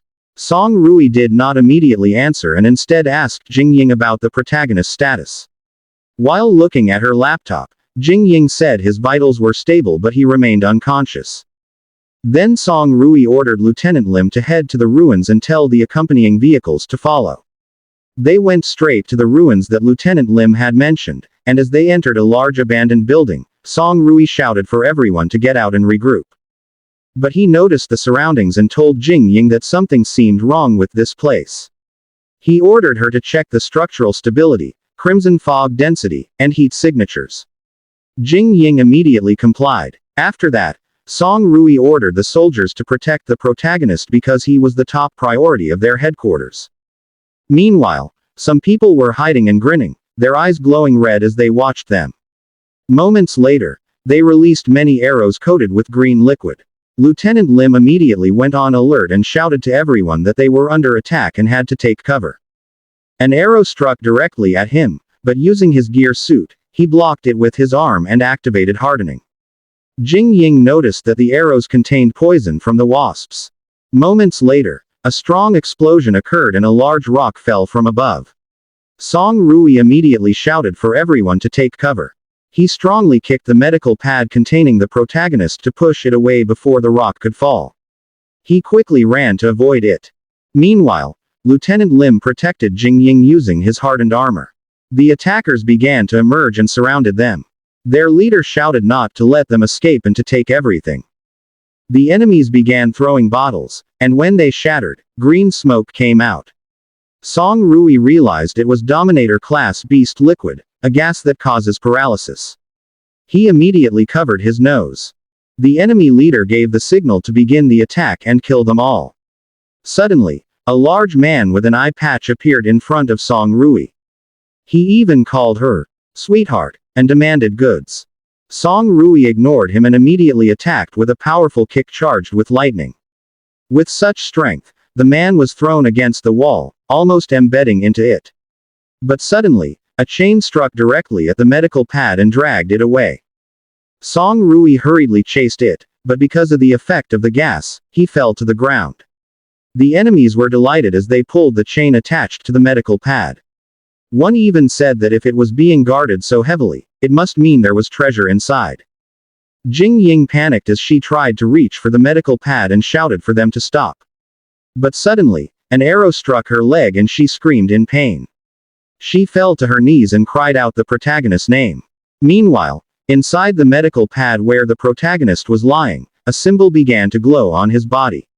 When the bandits finally took the medical pad, Jing Ying told Song Rui that they needed to hurry to rescue the protagonist. Song Rui disagreed and told her to stay there and keep quiet. Holding the arrow that struck Jing Ying's leg, he thought about how he not only failed to protect the protagonist but also let Jing Ying get hurt. He blamed himself, feeling like a complete failure. He cut off the shaft of the arrow embedded in Jing Ying's leg, then slowly pulled it out and wrapped it with a bandage. He told Jing Ying not to move because that was all they could do for now. Jing Ying said that the thieves had set up an ambush even before they arrived and wondered how they knew their movements. Officer Lin came over, called Captain Song Rui, and reported that they had secured the area. Most of the thieves had fled after being poisoned. Song Rui said that there was a severe sandstorm outside, so they couldn't transfer the protagonist to the surface. He suspected that the target was underground. He pointed to an abandoned elevator shaft and suggested that it might be the entrance to the enemy's hideout. He immediately ordered all personnel to assemble. All units were to prepare for battle, and the objective was to rescue the protagonist. Team A was assigned to guard the exit and protect Jing Ying, while Officer Lin and Team B would go down with him. They had to succeed. Failure was not an option. All the soldiers agreed. One soldier stepped forward and pleaded with Captain Song Rui to let him come along. Song Rui refused, explaining that he wasn't a combatant and that they didn't know what was waiting below. He advised him to stay with Jing Ying and protect her with Team A. But the soldier shouted that the protagonist was his best friend who had once saved his life, and now that he was in danger, how could he just stay there? Song Rui allowed him to come but warned him to stay close and not fall behind. The soldier agreed. At the bandits' hideout, one man complained that the metal chest was too heavy and asked what was inside. Another replied that he didn't care, since if it was hidden in an armored vehicle, it must contain something valuable. A man wielding a huge axe came over and told them to move aside. He raised his weapon, his eyes flashing, and struck the medical pad with full force, but not even a scratch appeared. He was the leader of the raiders. He cursed, saying it was tougher than a bank vault and that they had already broken several crowbars and sledgehammers trying to open it, yet it hadn't budged. A young man volunteered, saying he could open it, but they would have to go underground. The leader got angry and asked what nonsense he was talking about, saying it was just a dead end down there and that the last 3 who went never came back. Others mocked him, saying he was dreaming and that even rats couldn't survive there. The young man said he had seen the key down there and asked if they wanted to make a bet. The leader immediately grabbed him by the neck and demanded who he thought he was. The young man replied that if he could open it, he should be allowed to leave, but if not, he could be killed anywhere the leader wanted. The leader nodded, saying if he tried anything funny, he would kill him instantly. Meanwhile, still lying inside the medical pad, the protagonist thought that he didn't know what had happened after he lost consciousness, but it seemed he was in the enemy's hideout. After the upgrade of his crystal core, he could feel that his sensory ability had become much stronger. He could sense not only his surroundings but even beneath the ground, as well as the state of his own body. Red notifications appeared, showing that his crystal core had reached the rust-red stage, his crimson fog reserve was at 67%, and his abilities had evolved. Beastification Claw, Beastification Entwine, with new abilities plundered, Crimson Fog Bullet and Poison Gland. The protagonist realized that the poison gland must have come from the Bee Queen. The raiders had already reached the bottom of the pit, where a giant dragon skeleton lay. The leader said that this was the place and warned the young man not to try anything foolish. The young man approached the skeleton, pointed to a sharp bone, and said that was the key. The leader ordered the box to be brought over, but before they could move it closer, the medical pad suddenly opened. As the dust cleared, someone shouted that the box had opened on its own. Before they could react, the protagonist used his poison gland. From his hand emerged a dark green smoke that quickly spread among the enemies. Watching the effect, he said it wasn't bad as a supportive skill for crowd control and seemed quite useful. The leader cursed and asked why there was a person inside, thinking that the protagonist had let himself be captured to infiltrate their hideout. The protagonist mocked them, saying they were a bunch of fools. The leader said he was a veteran warrior and that killing someone like him would be as easy as crushing an ant. He immediately attacked, shouting for the protagonist to go to hell. Before the strike landed, the protagonist activated his poison bean and punched the leader hard in the face, asking if that was all he had. The leader was sent flying, crashing into the wall so hard it almost broke. The young man beside them screamed, and the protagonist turned to look at him. With a terrifying smile and glowing red eyes, he asked if the young man wanted to try him. The young man couldn't respond and fainted. The protagonist noticed many aberrant skeletons around, all shattered and seemingly having killed one another. He realized that someone had deliberately thrown them all down there for a pit fight-like massacre. Looking up, he sensed Song Rui's electromagnetic signal about 10 floors above. He smiled faintly, crushed the sharp bone of the beast, and said that woman must be getting impatient as always. Above ground, the raider troops were exchanging gunfire with Song Rui's group. Officer Lin charged forward directly, even as bullets hit him. The enemies cursed, saying the man was bulletproof. As soon as Officer Lin closed the distance, he kicked one man in the face. After a while, a soldier reported to Captain Song Rui that they had secured the area but found no trace of the protagonist. Song Rui ordered them to continue searching. Officer Lin noticed the aberration claw marks nearby and thought there was a secret in that place. The soldier who was the protagonist's best friend told Captain Song Rui that according to Jing Ying's tracker, the protagonist was below, but the signal suddenly disappeared. Song Rui asked what was going on and realized the medical pad might have been damaged. Before he could finish speaking, the protagonist suddenly appeared before them, carrying the unconscious young man from earlier, asking if everyone was all right. Officer Lin asked the protagonist if he was all right. He answered that he was fine now. Song Rui asked what was down there. The protagonist replied that it looked like an abandoned beast fighting arena. Officer Lin asked Captain Song Rui if they should investigate it. He replied that their priority was to retreat. They would arrange an investigation later. When the protagonist's close friend noticed the boy he was carrying, he asked who he was. But before he could answer, the boy suddenly woke up, jumped down in front of him, and grabbed the weapon behind his back. He moved quickly, attempting to stab him while shouting for him to die. The attack hit the protagonist hard in the chest, but he used partial beastification, scale armor. The front part of the boy's knife shattered, and the protagonist immediately caught it with one hand. He completely crushed the weapon. The boy fell to his knees in fear as the protagonist asked if he was that desperate to die. The boy gritted his teeth in anger while being held by the neck. His eyes glowed red, and red veins appeared all over his body. He shouted furiously that they, the soldiers, were all bastards. In the protagonist's mind, these were symptoms of crimson fog infection. He struck the boy hard at the back of the neck, and the boy instantly collapsed to the ground, unconscious. The protagonist's close friend saw a photo fall beside the boy. He picked it up and recognized the people in it. The Chishi Patrol Team, 7th Squad. Shuo. It was his comrade's ID. Song Rui came closer and said that the person in the photo looked older than him, but they resembled each other, so they might be brothers. He also noticed that the boy's condition was critical, so he suggested taking him back for treatment and questioning. The protagonist's friend immediately agreed. The protagonist thought that the infection had already passed the first stage. He placed his palm on the boy's back, thinking that if he could absorb the crimson fog energy in his body, he might be able to save him. The scene shifted to Hucheng, Special Response Unit, Blazing Blood Barracks. A guard reported that they had returned and told another guard to inform young Master Zhang. His companion replied yes and hurried off. Song Rui called Officer Lin and ordered him to bring Jing Ying to the medical bay immediately.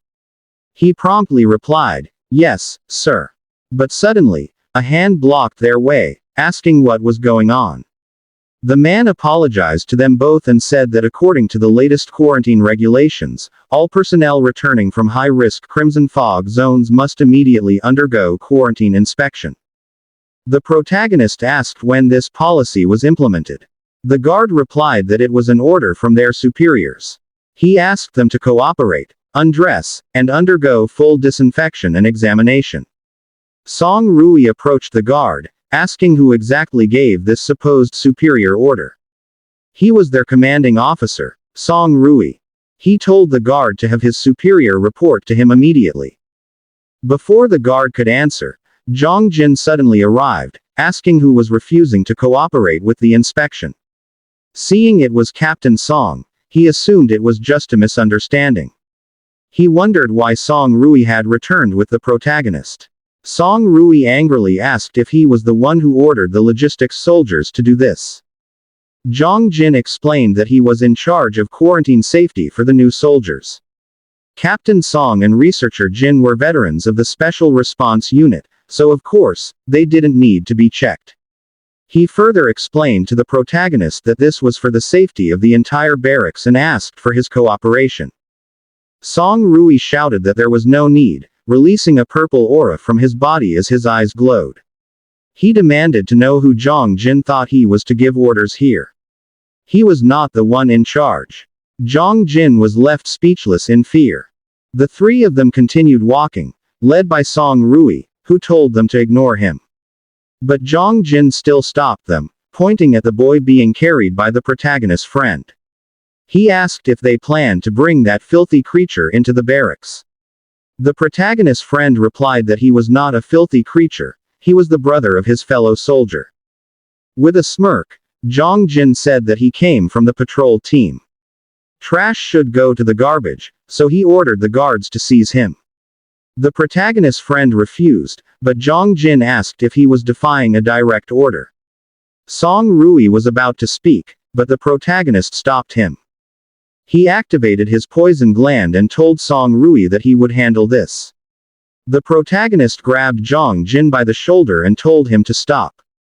Zhang Jin asked if he was defying him, but then froze as he suddenly felt something strange in his body. He realized it was poison. He wondered when it happened. With a calm smile, the protagonist said that he knew Zhang Jin didn't like him, but his methods were too low. He advised him to step back while he still could. He told him to look at himself. Just a few words and he was already lying down. The protagonist called two guards and told them to take Zhang Jin back to rest. One guard approached his team leader, asking what happened. Zhang Jin thought to himself that the protagonist won this time. He would just wait. As they walked away, Song Rui asked what he had done. The protagonist answered that he shouldn't worry, Zhang Jin just wouldn't be able to stand for a few days. The scene shifted to the medical laboratory. Jing Ying said that her combat suit had been intentionally coated with a slow-acting corrosive agent. Its protective functions had failed after being exposed to a high concentration of crimson fog. Song Rui's father replied that there might be a mole who didn't want Jing Ying to return alive. He added that the protagonist was also one of the targets. The protagonist said he believed he was the main target, and Jing Ying was only caught up in it. Song Rui's father said that until everything was clear, both of them were suspended from all field missions. Jing Ying's father said that it seemed they had some pests to eliminate at headquarters. He hoped Song Rui's father could assign trustworthy people to protect his daughter and the protagonist. If anything else went wrong, both of them would be in danger. Song Rui's father replied that he understood. He told Song Rui that for now, his primary duty was to ensure their complete safety. Song Rui answered that he understood, "Father." A few days later, the protagonist sat and gazed up at the sky, thinking about the suspended field mission, the mole in the army, Zhang Jin from the city defense team, and Shuo from the patrol team. What should he do now? His thoughts were interrupted when his friend arrived and called him Brother Yen. The protagonist asked what was wrong, what happened. His friend whispered that while examining the boy, he found a picture. The woman in the photo looked like his sister. The protagonist shouted in shock, asking if he was sure. He gripped his friend's hand tightly, causing him to scream in pain and say that his arm was about to break. The protagonist and his friend immediately went to where the boy was. When they opened the door, his friend quickly asked the doctor, what was his condition? The doctor replied that his condition was stable for now, but he still needed to be observed. However, his infection had been extremely severe when he first arrived. The doctor wondered how it had suddenly subsided in the past few days. The protagonist approached the boy and extended his hand. The doctor noticed this and asked what he was doing. He replied, "Sorry, doctor. This is an Ember Blood internal investigation." He politely asked the doctor to step aside for a moment. The doctor said that he knew the protagonist was a raider, but the sudden disappearance of the infection symptoms was strange. Before he could finish speaking, the protagonist said that he knew. He thought to himself that he was the one who removed the crimson fog from the boy's body. While looking at the photo taken from the boy, he silently uttered in his mind the name of his sister, Xiao Shui. When the boy saw this, he asked the protagonist what he was doing. He said this is photo of his brother. The protagonist showed the picture to the boy, pointing at the woman in it, and asked where he had seen this woman. The boy answered, 6 months ago, at the refugee resettlement center. The protagonist asked where she was now. He replied that he didn't know.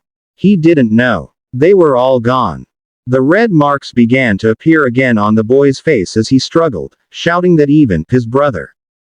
She promised to wait for him in the city. He promised he would come back soon.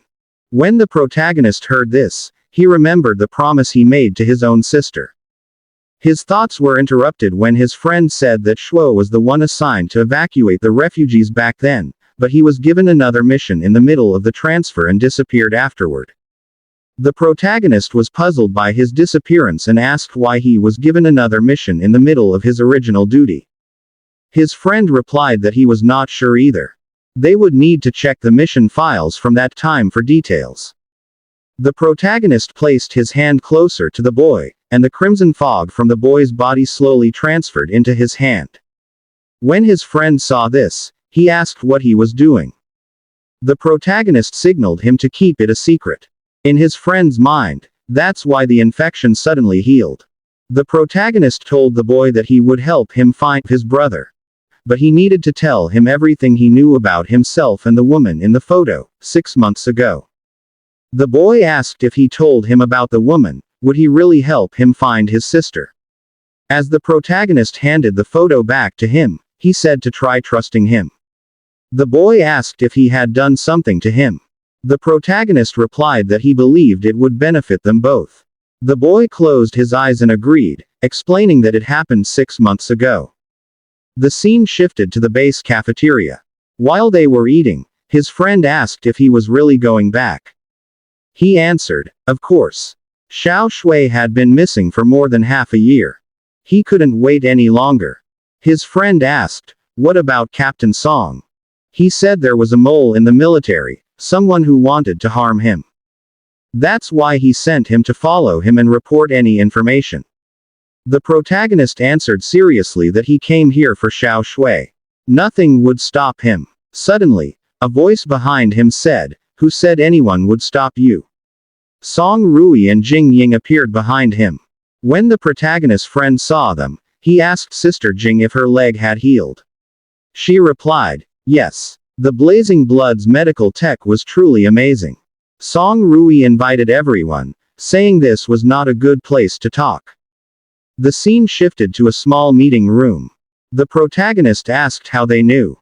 Jing Ying showed a tablet displaying a video of the time he was talking to the boy. He was surprised and asked, there's surveillance. The protagonist's friend was also shocked and asked Sister Jing if she had been monitoring them. She replied not to make it sound bad. She was just protecting everyone. Smiling confidently, she said that in such chaos, it was possible for someone to be suddenly abducted, right? Song Rui said he was the one who asked Jing Ying to retrieve that surveillance footage. After the doctor left, she approached him and explained the situation. He added that he wouldn't stop the protagonist. He said he would help him. He hoped the protagonist would also try to trust him. The protagonist was surprised to hear this and called out Captain Song's name. Before he could finish speaking, Jing Ying suddenly held his arm and cheerfully said that she would also like him to show a little trust. Didn't he say he was investigating an incident? She had her own special way. His friend shouted that he would support him too. Song Rui then asked the protagonist what his plan was now. He told him to explain it clearly to everyone. The protagonist slightly lowered his head and said, "All right." The scene shifted again. Outside the ruins of Chishi City, a man stood at an entrance where someone asked him for the password. He answered, "Everywhere." After giving the correct response, he was allowed to enter. He immediately approached a seated man and said he had something important for Chief Hong. The man replied that Chief Hong had no time to speak with him. The man explained that it was about the protagonist. He was on his way to Chishi City from Huchang. Grinning, the man quickly called Chief Hong and said they had intel about the protagonist. The red-haired man smirked, thinking that the protagonist was finished. A few days later, at the outskirts checkpoint of Chishi City, people were shouting questions about what was happening and what they were doing. The guards blocked them, saying it was the city guard defense protocol. All incoming vehicles had to be inspected. They requested that everyone lower their windows for inspection. Meanwhile, in a luxurious vehicle where the protagonist group was riding, Song Rui wondered what the city guards were doing. The situation was already chaotic. The protagonist's friend said he had never seen them this active in defending the city before. The protagonist changed the topic, telling Song Rui that it was a nice car. He didn't know he had such taste. Song Rui replied that this wasn't a military mission, so they couldn't use a military vehicle.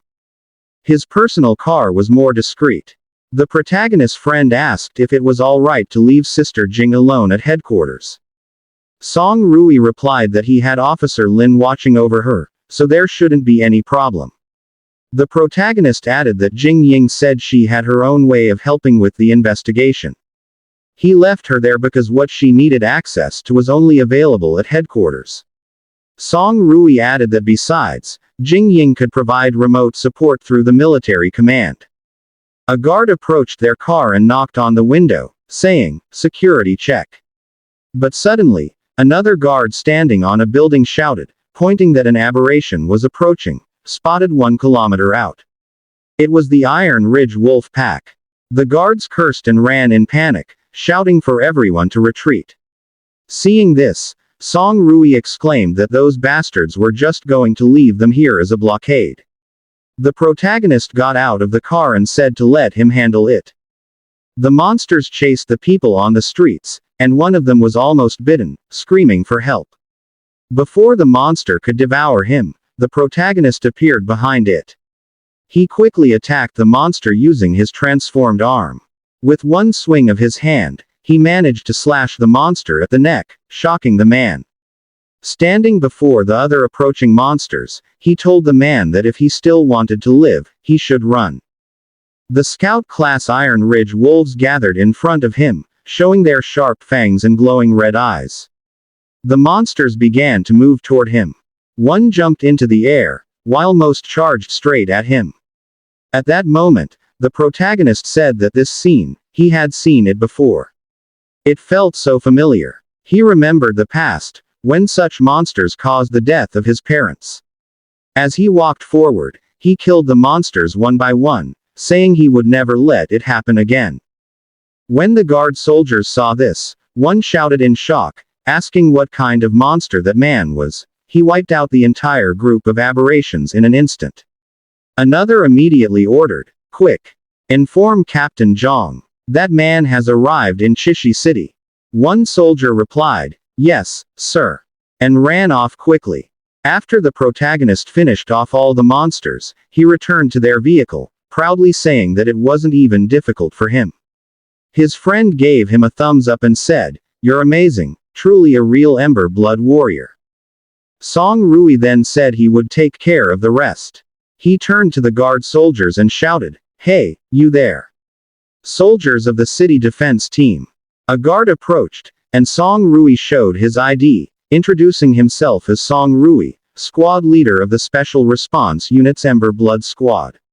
He ordered them to immediately stop all inspections and allow civilians into the city. The guards quickly obeyed. Once they were inside, Song Rui said that the security check earlier seemed suspicious, as if there was another reason behind it. He asked the protagonist what he thought. The protagonist answered, "It looks like they're searching for someone. But for now, what's more important is to investigate a Shuo's mission file."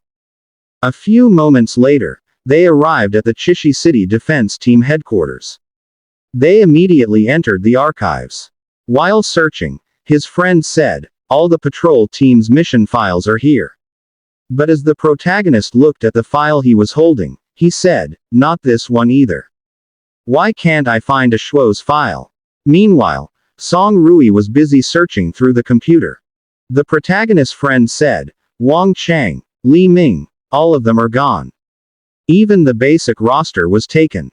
The protagonist was shocked by what he heard. Song Rui added, "Even the local database was erased. There isn't a single record about a Shuo." The protagonist's friend asked, "So from the very start, there was never any record to begin with?" The protagonist asked if there was still another way. Song Rui said, "Wait a minute." He took his phone and called Jin Ying, asking if she could find out about it. Jin Ying replied, "Okay, just give me a little time." Song Rui explained that Jin Ying had a way to access the database files, but she would need time. The protagonist's friend was amazed and said, "Wow, Sister Jin is incredible."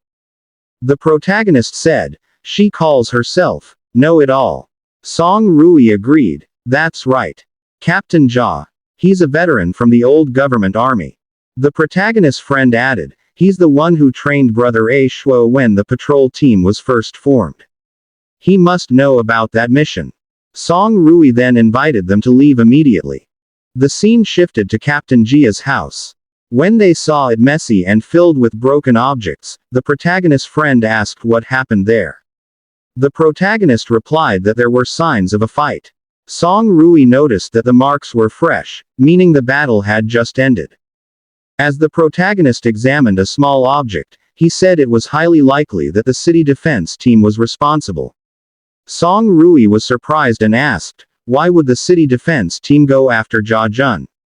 The protagonist's friend explained, "Before, Brother Yan confronted Captain Zhang Shi of the city defense team and chained him in blood. It's clearly revenge." The protagonist said, "It seems all their actions are targeted at me. The inspection earlier was to make sure I entered the city." He added, "If that's the case, then let's face them head on." As they exited the building, two people approached them. One of them called out, "Officer Song," saying he finally found him. Song Rui asked who he was.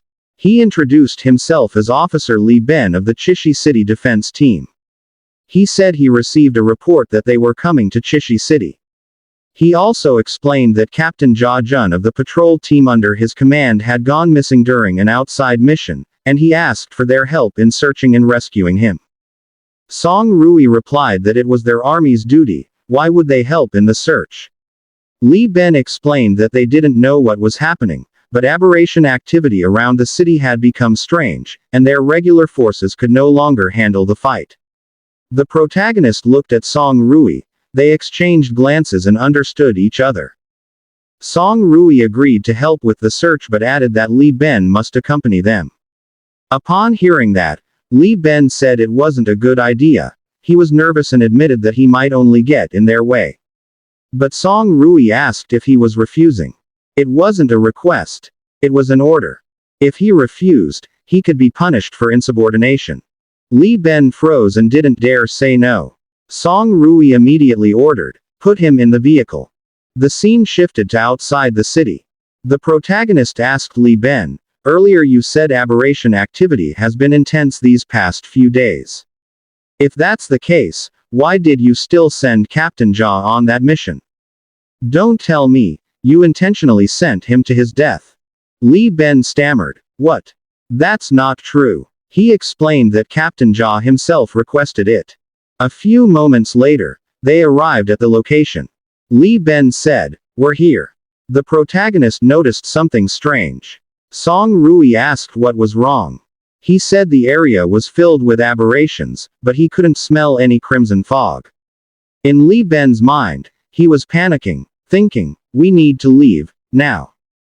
The protagonist's friend noticed Li Ben acting strangely while holding his phone. He quickly approached him, asking, "What are you trying to do?" Li Ben answered that he had already brought them to the incident site, so his job was done. He said he had already called his squad to pick him up. As he walked away, he said, "Tell Officer Song I'll leave the search and rescue to him. I'm leaving now." But the protagonist and Song Rui stopped him, telling him that he wasn't going anywhere. Song Rui sternly asked, "Tell us, what's your real purpose?" Before he could answer, a violent storm formed in the sky, with thunder crackling above them. Li Ben fell to the ground in fear, screaming that it was coming. Everyone looked up. Then, a powerful lightning bolt struck down from the heavens, hitting the ground in front of them and causing a massive explosion. Seeing this, Li Ben screamed that he didn't want to die yet. The protagonist said, "I was right. This is why there aren't any low-level aberrations around." Song Rui was shocked and realized, this is the Thunder Beast. Before them appeared an Overlord-class Thunder Beast, roaring fiercely as lightning surged around its entire body. The monster looked at them, its eyes gleaming with a terrifying light as its entire body slowly became wrapped in blazing lightning. They could feel the weight of the energy around them, and every spark of lightning cracked through the air like an explosion. The protagonist's friend stepped back, clearly frozen in fear. He shouted, "It's an Overlord class."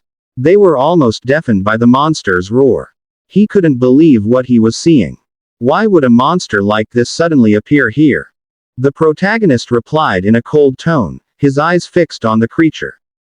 "Perhaps," he said, "the strange behavior of the monsters these past few days, along with the disappearance of the entire patrol team during their mission, these aren't just coincidences." While the protagonist was speaking, his friend noticed that Li Ben was quietly backing away. He slowly began to run, clearly trying to escape. Song Rui immediately noticed and shouted in a heavy voice, "Catch him. Don't let him get away." Without hesitation, the protagonist's friend responded and chased after him. "Don't run," he shouted. But as Li Ben ran, he yelled back nervously, "Why not? He doesn't want to die here for nothing." As he kept running, he glanced toward the monster. "It's gathering energy," he cried out. "The breath attack is coming." At that moment, the monster began to gather a bluish light in its mouth, an electric blue energy that crackled through the air, ready to explode at any second. Then, in an instant, the monster unleashed its devastating attack. The protagonist ducked low, almost scraping the ground to avoid it. Song Rui quickly leapt into the air, dodging the deadly surge of energy. The attack struck behind the protagonist, and with a massive explosion, the ground shook violently. The protagonist gasped. "Looks like getting out of here won't be that easy," he thought, staring at the monster as electricity built up in its body once again. Song Rui approached, weaponless, and said that he would hold the monster off while he retrieved his weapon. The protagonist nodded. "No problem," he said. Meanwhile, on top of a nearby building, a man watched the battle below in silence, a deceptive smile curling on his lips. "Let's see," he muttered, "if he'll still act so tough now." His subordinate, looking nervous, stepped forward. "Boss," he said, "is it really true that such a small device can control an Overlord-class beast?" He pointed to the large container behind them, inside which a glowing crystal pulsed with light. The boss grinned. "Not just that," he replied. "The technology they're using, it's beyond anything they can imagine." He continued, "They've already built a beast-taming facility. I saw it with my own eyes. The creatures they're raising there, those aren't ordinary monsters. And once they capture the protagonist and hand him over, Chishi City will be mine. Meanwhile, in the middle of the battlefield, the protagonist charged forward. His eyes glowed red as he analyzed the creature's movement. It's an elemental-type beast, he murmured to himself. It fights using energy. He leapt onto the monster, gripping his weapon tightly, as energy began to gather in his transformed arm. The poison glands he got from the queen bee, he thought. They should work even on an overlord-class beast. But before he could strike, the monster let out a thunderous roar, a sound like an earthquake, then released a surge of lightning that tore through the air. The protagonist was forced back, struck by a wave of electricity that sent him crashing to the ground. He nearly fell to his knees. My beast form, he muttered, was forced to deactivate. He could feel his strength weakening rapidly. He thought, its ability, it's similar to Song Rui's electromagnetic annihilation shells. While he was still processing the thought, the monster began gathering even stronger energy in its hands, blue lightning flashing violently in the darkness. It suddenly attacked, slamming its hand into the ground. Luckily, the protagonist managed to leap away just in time. When the strike hit the ground, the energy erupted outward like a wave of electricity. The earth trembled and cracked, glowing faintly with lightning. The protagonist sighed heavily. I can't afford to lose focus, he whispered. Kneeling, he watched the monster continue to radiate lightning energy. He could feel the heat and pressure in the air. This is different from a normal overlord-class beast, he thought. With that lightning wrapping its body, I can't even get close. Suddenly, Song Rui spoke. We just need to remove its lightning armor, right? He asked. The protagonist looked at him. Can you do that? Song Rui smiled. Of course. My beast core ability came from a thunder beast itself. My electricity can neutralize surrounding particles. It can nullify other abilities. As he adjusted the position of his weapon, he explained, if I use the annihilation shell at full power, I can cancel out its lightning armor, but only temporarily. It'll regenerate quickly. The protagonist ran toward the monster, shouting through the roaring wind, that's enough. I only need one moment. Leave the rest to me. At that instant, the monster roared again, a deafening cry of rage and power. The protagonist gave Song Rui the signal and shouted, now. Song Rui unleashed his ultimate attack, electromagnetic annihilation shell. His weapon released a burst of violet energy, a blinding flash that shot straight into the monster. The air ignited, and within seconds, the monster's lightning armor vanished. The protagonist seized the opportunity. From above, he shouted, beast form, claws, and venom. His hands, glowing with red energy, slashed down from the sky, striking the monster directly. How do you like the queen bee's venom? He roared, following up with rapid strikes. As the fight went on, he noticed the monster's movements slowing down. It's working, he whispered. The poison's taking effect. Each of the monster's movements grew sluggish and heavy. When it tried to attack, the protagonist easily dodged and countered, slashing left and right, across its neck, chest, and arms, shouting, die. Its attacks are powerful, he muttered while continuing his assault. Stronger than the last Overlord-class beast, but once its lightning disappeared, its physical strength dropped drastically. He took a deep breath. If not for Captain Song's annihilation shell, I wouldn't have been able to get close. I still need to become stronger. As he spoke, he noticed the monster staggering away, bleeding and trembling. He called out to it, saying, leaving already. Since you came all this way, you could at least leave me something, don't you think? From a distance, the boss's subordinate saw what was happening. Boss. The monster's about to lose.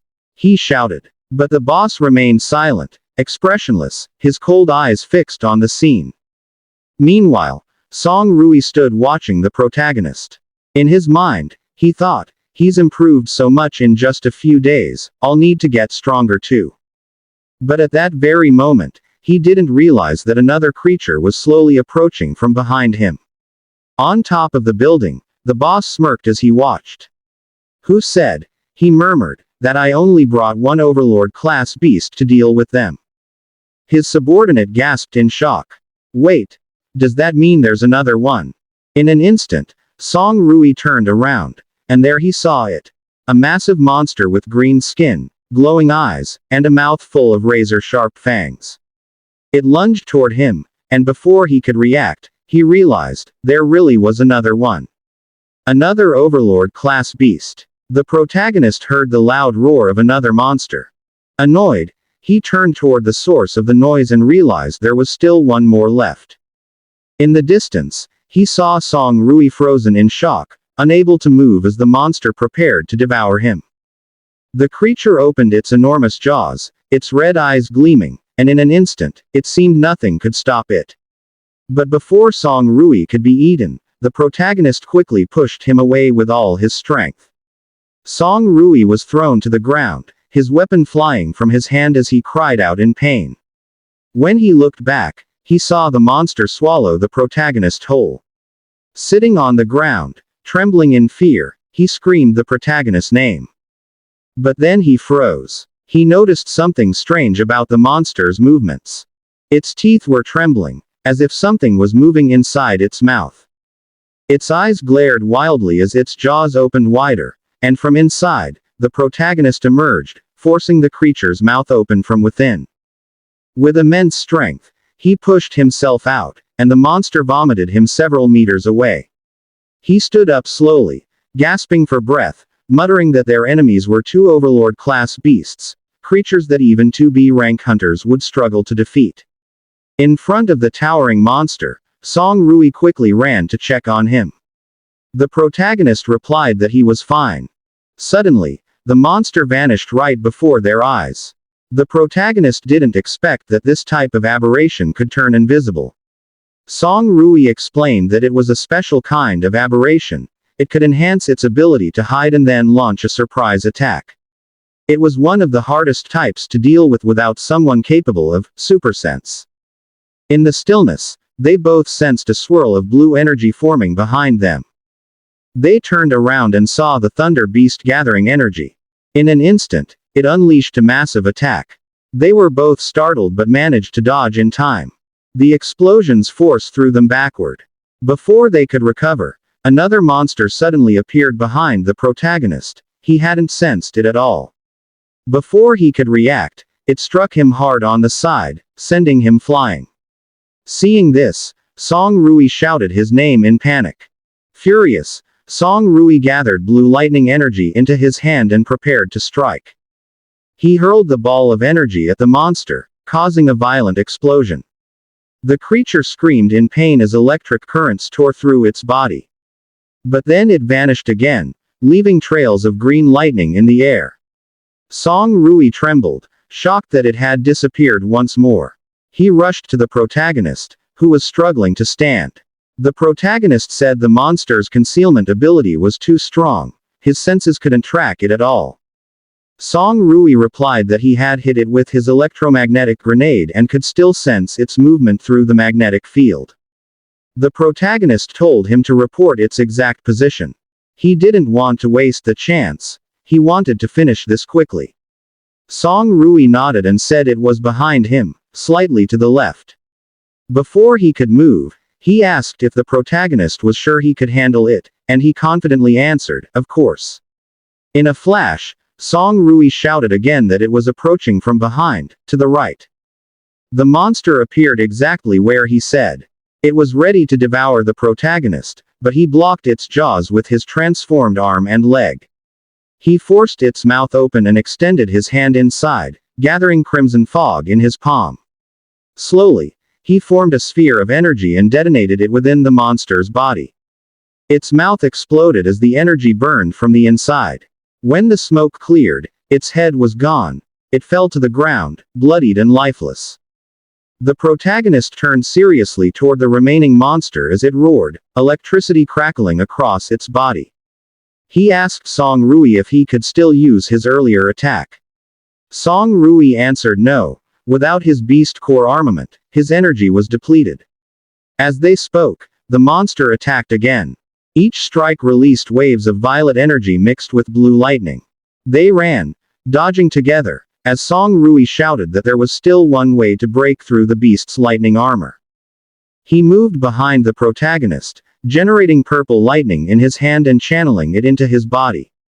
He explained that this would coat the protagonist's body with his remaining energy, forming an ionized layer that would last for 10 seconds, but it could only block one attack from the Thunder Beast.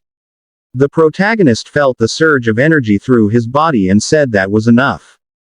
He dashed toward the monster, knowing he had only one chance.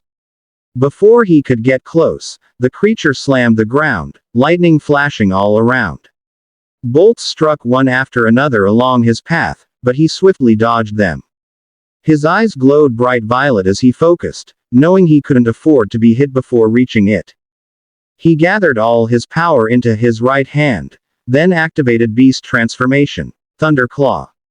In front of the monster, his hand shone bright red, surrounded by violet lightning. With one powerful strike, he pierced through the monster's abdomen, tearing through its body as it roared in agony before collapsing. At the top of a nearby building, the enemy boss went pale in shock. He couldn't believe what he had just seen, 2 Overlord-class beasts defeated by mere C ranks. He immediately turned and ordered his men to have the second squad fire the anti-tank missiles to hold them back and ensure they couldn't escape. His men responded with a firm, "Yes, sir," before he left, adding that he would go to request help from the Green Vine group. Meanwhile, behind the protagonist, the monster finally fell for good, bloody, lifeless, and the crimson fog around his hand faded away completely. Staring at the creature's body, the protagonist quietly muttered that it was over, then slowly walked away, carrying the heavy weight of a battle that had nearly cost them their lives. After the protagonist defeated the monsters, he took their beast cores. As he watched and held a beast core surrounded by lightning, he realized that it was the beast core of the Thunder Beast. Another one, which emitted a faint, dark purple energy, came from the stealth beast. Song Rui had contributed greatly to today's mission, so he decided to give him half of the spoils. He immediately called Song Rui's name, but froze in shock and worry when he saw him lying unconscious on the ground. At the same time, the protagonist's friend approached, dragging Officer Lee, who was screaming in fear because he didn't want to die. He reported that he had caught him. But he was stunned when he saw their captain lying on the floor, unconscious. Before he could ask what had happened, the protagonist explained that Song Rui had overused his ability, causing his body to completely lose its strength. Fortunately, it was just physical exhaustion. There were no symptoms of crimson fog erosion. From the top of the building, one of the men shouted to his boss that Officer Lee was there. The boss replied not to mind him, calling him an idiot. He had planned to lure them here, but the fool actually followed. He must really want to die. One of the men ordered Squad 2 to prepare the anti-tank missiles. The protagonist was shocked by the series of explosions around them, realizing that these were standard-issue military weapons. Officer Lee screamed Zhongshi's name, cursed him, and asked if he was going to abandon him. If that was the case, he said, he would tell them everything. He shouted that everything was Zhongshi's idea. Zhongshi told them that if they captured the protagonist, they'd be promoted, get rich, and rise in rank. He's hiding nearby. He's the one who ordered them to bring the team here. On top of the building, Zhongshi grew annoyed that not a single attack had hit the target. The Thunder Beast's earlier attack had left a huge buildup of lightning. The surrounding electromagnetic field was disturbed, making direct hits impossible. Below, the protagonist's friend asked if the attacks had stopped. The protagonist ordered him to take Captain Song Rui back immediately.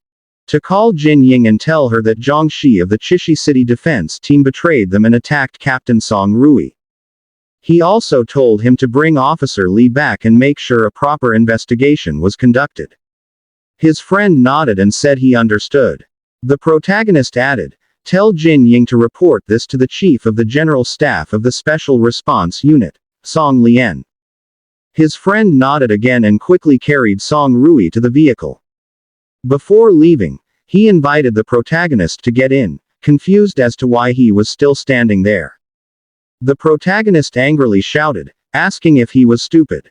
If they all got in the same vehicle, they'd just become an easy target. He ordered him to leave, saying he'd take care of things here. His friend was about to speak but froze when he saw a fast-approaching rocket heading their way. Before it could hit, the protagonist quickly kicked it away. While in midair, he asked his friend if he didn't trust him. Before he could answer, his friend cursed in disbelief after seeing the protagonist simply kick the rocket aside. Then he started the vehicle and shouted for the protagonist to be careful, Brother Yan. He promised to return as soon as Captain Song Rui was safe. Before the vehicle could get far, several rockets were also kicked away by the protagonist in different directions. One of Zhang Shi's men shouted that the protagonist had intercepted all their shots. He's heading straight toward them. Zhang Shi stepped back in fear and ordered his men to hurry and stop him. The Green Vine people are coming. One of the men was startled when a red blur suddenly flashed past him. Before they could react, they all fell to the ground one by one, unable to keep up with the protagonist's speed. Zhang Shi's eyes widened in fear, wondering how this man could be so strong. He could still fight even after killing 2 Overlord-class beasts. Before he could escape, the protagonist kicked him hard on the thigh. Before he hit the ground, the protagonist used his beastification claw, grabbing Zhang Shi by the neck and slamming him violently into the floor. He greeted him and said that it had been a while since they last met. Zhang Shi stammered and called him Lord Hao, begging for his life, saying he had no choice. That there were powerful people involved in this. The protagonist ignored him and said he had meddled in things he shouldn't have. But before he could finish, a powerful punch struck his face, sending him flying back. A masked man appeared beside Zhang Shi. It was Lu Feng, a B-rank warrior from the Green Vine group. With a mocking tone, he asked if the rats these days had learned to talk so big. Zhang Shi smiled in relief. Finally, his savior had arrived. He thanked his lord for saving him. As the protagonist stood up, he asked who the man was. Lu Feng answered that he didn't need to know. The protagonist was shocked when the man suddenly vanished from his position. In an instant, he reappeared in front of him, launching a barrage of attacks so fast that the protagonist could barely react. He dodged and blocked as best as he could, trading blows, until Lu Feng gathered golden energy into his fist and prepared to strike. The protagonist couldn't dodge in time, and the attack hit him directly. The force sent him flying, wrapped in golden energy that streaked through the air, followed by a massive explosion. As the dust slowly cleared, the protagonist was revealed, sitting, bloodied, and unconscious. Lu Feng said the higher-ups had spoken highly of him, thinking he was tough. Turns out, he was just a rat from the sewers. He turned to Zhang Shi and said, even after giving him 2 Overlord-class beasts, he still lost to this trash. Trembling, Zhang Shi apologized in fear. Lu Feng turned away, saying he would leave the rest to him. He was going back. Zhang Shi nodded firmly, promising not to disappoint him this time. Then he looked at the protagonist and kicked him in the face. Grinning, he mocked him. After all those battles, here he was, lying like a dead dog. He took out his phone and called, asking to open a video call with Jia Jun. On the other end, Jia Jun was forced to sit up inside a cage. They made him face the camera. His boss wanted him to see someone. Holding the protagonist's head up, Zhang Shi taunted Captain Jia, telling him to look closely at who it was. Jia Jun was shocked when he saw the protagonist. He shouted and cursed Zhang Shi, calling him insane. Why did he go this far? If he had a problem, he should face him directly. Zhang Shi cursed back, vowing to make the protagonist die a miserable death. He then ordered Squad 2 to assemble at his location and bring the protagonist back to the taming base. Meanwhile, the protagonist wasn't actually unconscious. He was pretending, trying to find out where Captain Jia was. While acting unconscious, he decided to begin absorbing the rust-red quality beast core. The beast core slowly entered his hand. The scene shifted to 300 meters underground, inside the green vine base of Chishi City. The protagonist's hands and feet were bound in chains, hanging in midair inside a green glass chamber. After fully absorbing the Overlord-class stealth beast core, he opened his eyes, glowing purple. At the same time, he activated his plunder skill, Shadow Sneak. He entered a stealth state lasting 3 minutes. His movement speed increased while in stealth, and the first attack after emerging from stealth was guaranteed to be a critical hit. His eyes shone brightly as a dark purple aura began to appear around his body. The protagonist began smashing the glass with his bare hands. When it shattered, shards of glass and green liquid scattered all over the floor. Standing in the green liquid and looking up, he thought to himself, according to their route, this place should be near the ruins. Come to think of it, there's actually a place like this hidden outside the city. Meanwhile, inside the operation room, one of the staff shouted an alert. The test subject 0907 has escaped. The superior immediately ordered, inform the security team right away. On the monitor showing test subject A10907, they saw the protagonist looking straight at the CCTV, releasing a red energy from his hand. He detonated it, destroying the monitor signal completely. The officer said that the higher-ups wanted him captured alive. Prepare plenty of tranquilizer darts and nets for aberrations. As soon as the door opened, the protagonist used the power of the crystal he had absorbed. He vanished, becoming invisible to the soldiers waiting for him. One of the soldiers shouted in panic, asking what was happening. They couldn't see the test subject anywhere. The officer ordered them to search, not realizing that the protagonist was right behind him. He used the shadow sneak ability he gained from the crystal. The officer yelled in frustration that it took them so much effort to capture that test subject, and now he's gone. If they can't find him, they're finished. As the protagonist watched them, he thought that this skill was incredibly useful, but he could only maintain it for 10 minutes. He quickly ran off to find Captain Jaw. Inside the room where Captain Jaw was imprisoned, one guard wondered what was going on outside. Maybe a test subject escaped. Another guard said it wasn't their concern. Their job was only to guard and capture. If others failed to protect properly, that wasn't their problem. In an instant, the two guards fell to the floor. The protagonist broke the cell open and woke Captain Jaw. Jaw was shocked to see him. As the protagonist helped him up, Jaw smiled in relief, praising him, saying he knew this man wouldn't be taken down so easily. The protagonist thanked him, saying it was all because of the old captain's teachings. While sitting and drinking water, Captain Jaw listened as the protagonist said he was looking for him because of a Shuo's disappearance. He never thought Jaw would get dragged into it too. Captain Jaw replied that he was looking for a Shuo as well. The protagonist asked if he had found any clues, anything at all that could help. Jaw answered that it was more complicated than he thought. After forming the patrol team, many of their members were transferred by the city defense team to different, special missions. They never heard from them again. The higher-ups claimed they went missing during those missions. Jaw tried to investigate, but Zhongxi secretly interfered and made things difficult for him. The protagonist realized the situation ran deeper than expected. The city defense team didn't have this kind of power. Someone higher was pulling the strings. If they could capture Zhongxi, everything would become clear. Their talk was cut short when soldiers appeared at the door.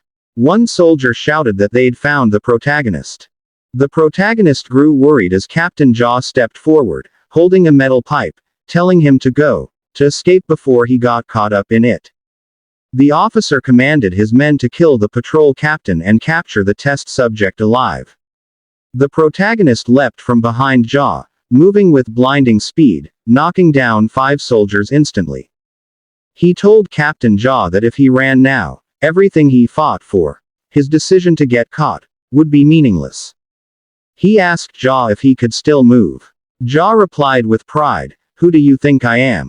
The protagonist grinned and joked, "The old Jaw who never dies." The scene then shifted. Jiangxi was ordering to release all the beasts immediately. Otherwise, none of them would be able to stop the protagonist. The man in the center told him he had no authority to give orders. Jiangxi angrily pointed at him, shouting that they didn't have time to argue. Their superior wasn't here, so they should listen to him. If the protagonist got past them, they were all dead. Captain Jia asked what was going on as they heard heavy footsteps and roaring all around them. Moments later, a group of monsters appeared. The protagonist told Jia to find a safe place to hide.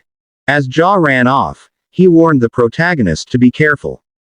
Using his beastification claw, the protagonist faced the monsters, thinking that raising aberrations was a grave sin against humanity. It even looked like the two Overlord-class aberrations he'd fought before had been released. He launched a flurry of fast attacks, tearing through the monsters' bodies with his glowing red claws. Did they really think mere beasts could stop him? Meanwhile, Jiangxi and 3 others hurried to their vehicle. With a smug tone, Jiangxi said that if he hadn't done that, they wouldn't have been able to destroy the data. He smiled faintly, thinking that the number of aberrations he'd released should be enough to stall the protagonist. But suddenly, the wall behind him exploded. A flying chunk of stone slammed into him, sending him screaming in pain. Barely able to stand, his whole body trembling, he turned to see the protagonist emerge through the massive hole in the wall. Jiangxi cursed, realizing his companions were already driving away. He shouted that he wasn't inside yet. But they only told him that he was useless now. Inside the vehicle, the man holding the detonator smiled, telling Jiangxi to rest in peace. A massive explosion erupted in front of Jiangxi. He realized they had sacrificed him. As the protagonist approached, Jiangxi warned him not to come closer, saying he still had Captain Jia. But the protagonist didn't flinch. He grabbed Jiangxi by the neck and slammed him hard against the wall, demanding to know who was behind all of this, and what this place really was. Instead of answering, Jiangxi asked if the protagonist didn't care whether Jia Jun lived or died.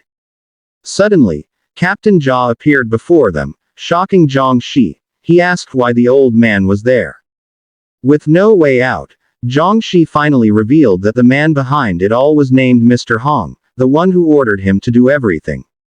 He didn't know the man's real identity, only that if he handed the protagonist over, he'd be rewarded with eternal wealth and honor.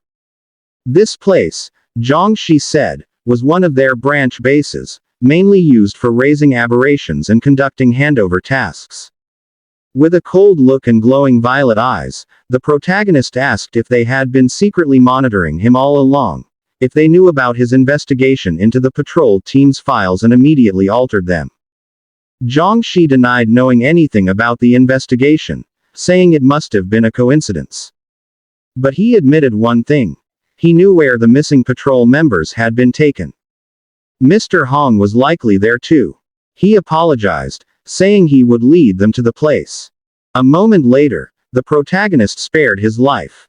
As Jiangxi opened a hidden passage, he explained that the main road had been destroyed by the beasts and buried under rubble, but there was still an underground path they could use.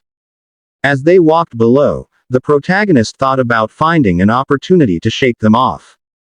If that didn't work, he'd lure them toward the green vine experts and let them be killed, borrowing someone else's knife. Captain Jia covered his nose from the foul smell. Meanwhile, Jiangxi wondered how this path was even formed. The place was filled with a strange, nauseating odor. Then the protagonist suddenly froze. He felt a heavy pressure all around. He could sense it coming from beneath the ground. Something massive was moving below. A long creature, with countless glowing red eyes.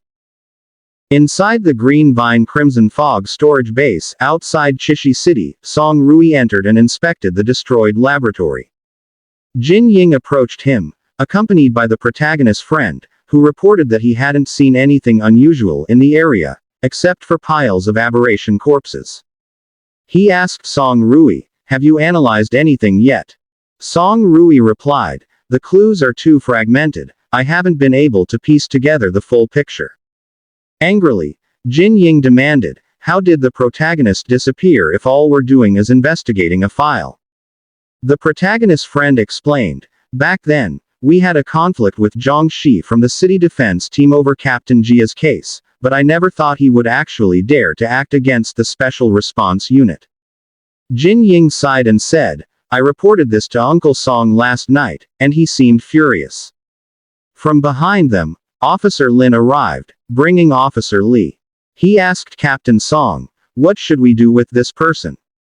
Song Rui replied, we still need information from him. The place they were hiding is empty. He asked, what other important details does he know about the mastermind he mentioned before? The officer answered, he doesn't know anything else. Zhang Shi rarely includes him in his plans.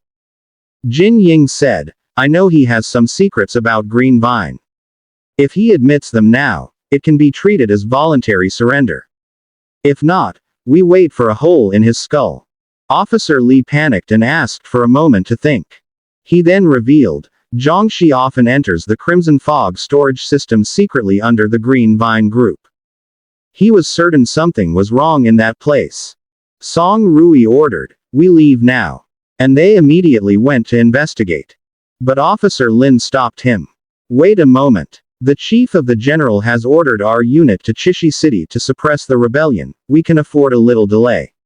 Shouldn't we wait before acting? Song Rui replied, our main mission is not to suppress the rebellion, but to ensure Lu Jia's safety. He instructed the patrolman to escort Li Ben back to Chishi City to meet Instructor Lin, while the rest followed him to investigate. Scene shift. Crimson Fog storage system. Upon arrival, guards blocked them, preventing entry to the restricted area.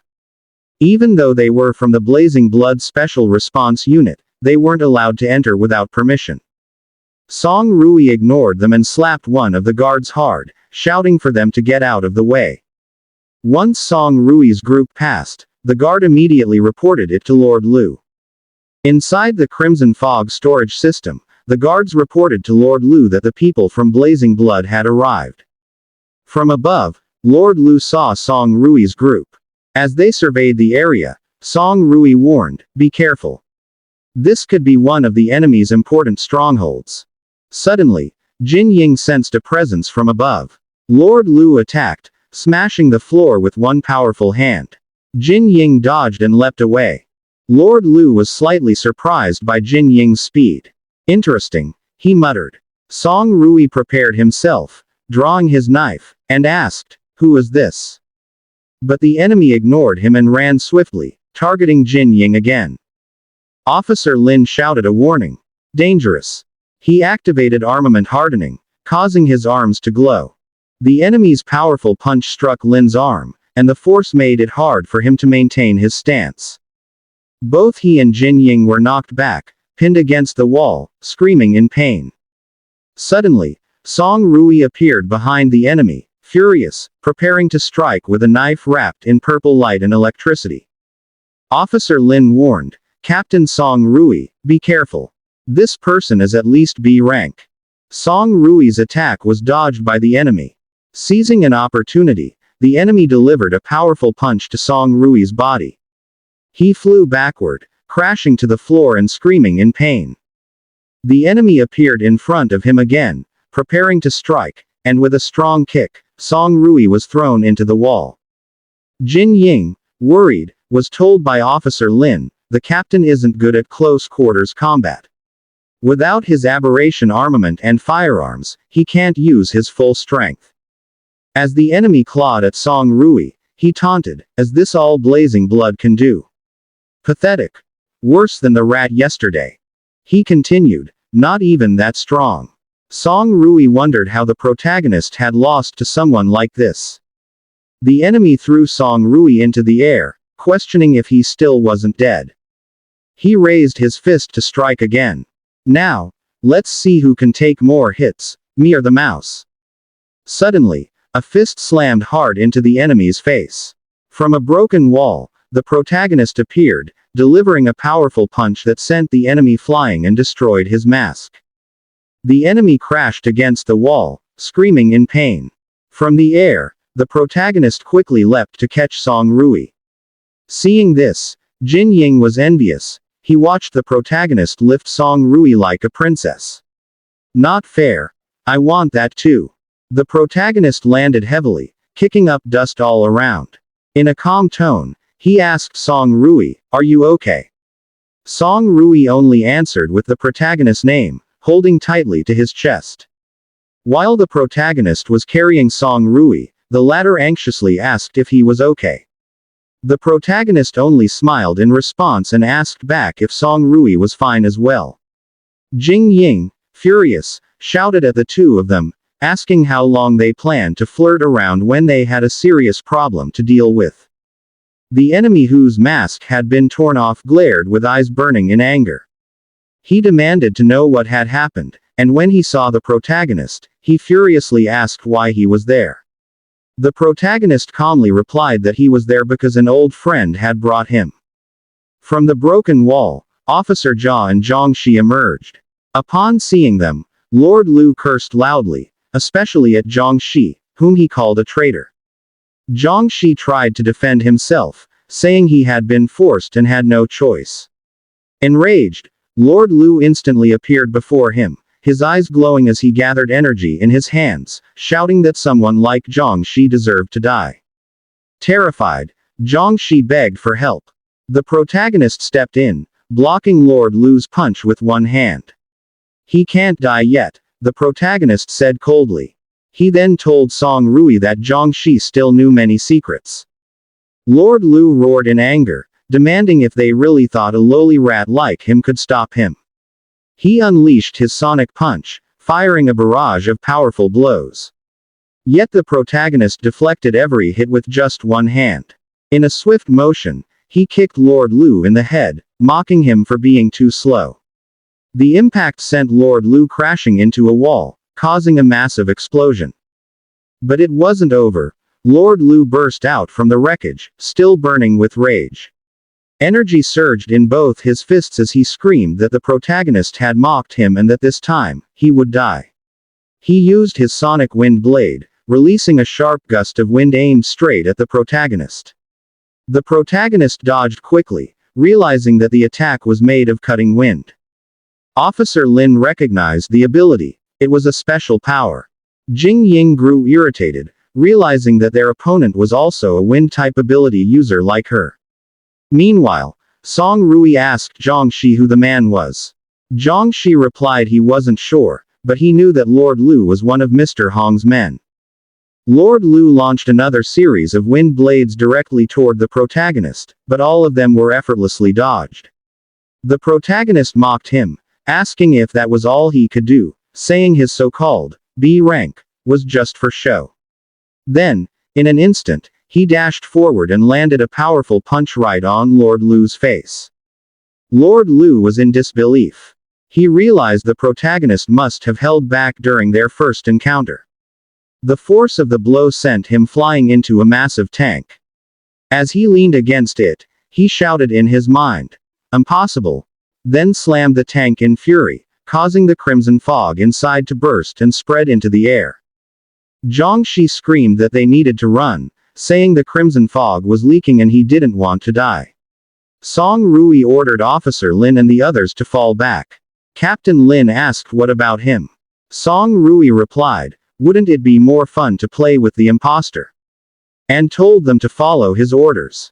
Suddenly, Jin Ying grabbed Song Rui's hand and said she had an idea. Meanwhile, Lord Lu pulled out a small capsule. He asked the protagonist if he really thought he could be beaten that easily. Without hesitation, he swallowed the capsule, thinking that even if it cost him his life, the capsule's energy would be enough to keep his sanity for a short time, and allow him to absorb the crimson fog's power. After swallowing it, his body expanded, and a terrifying aura erupted around him. He roared, daring the protagonist to come closer. In a flash, he attacked with blinding speed, so fast that the protagonist could barely react. The first strike alone caused a violent explosion that sent the protagonist skidding backward. He realized that Lord Lu's speed had increased drastically. The battle continued, each exchange filled with dodges and blocks from the protagonist, while Lord Lu boasted that his speed was now on par with an A- ranks and mocked him, asking how long he could last. With a punch to the stomach, he sent the protagonist flying far away. Lord Lu stood proudly, declaring that it was time to end this. But suddenly, his expression changed. His eyes widened in shock.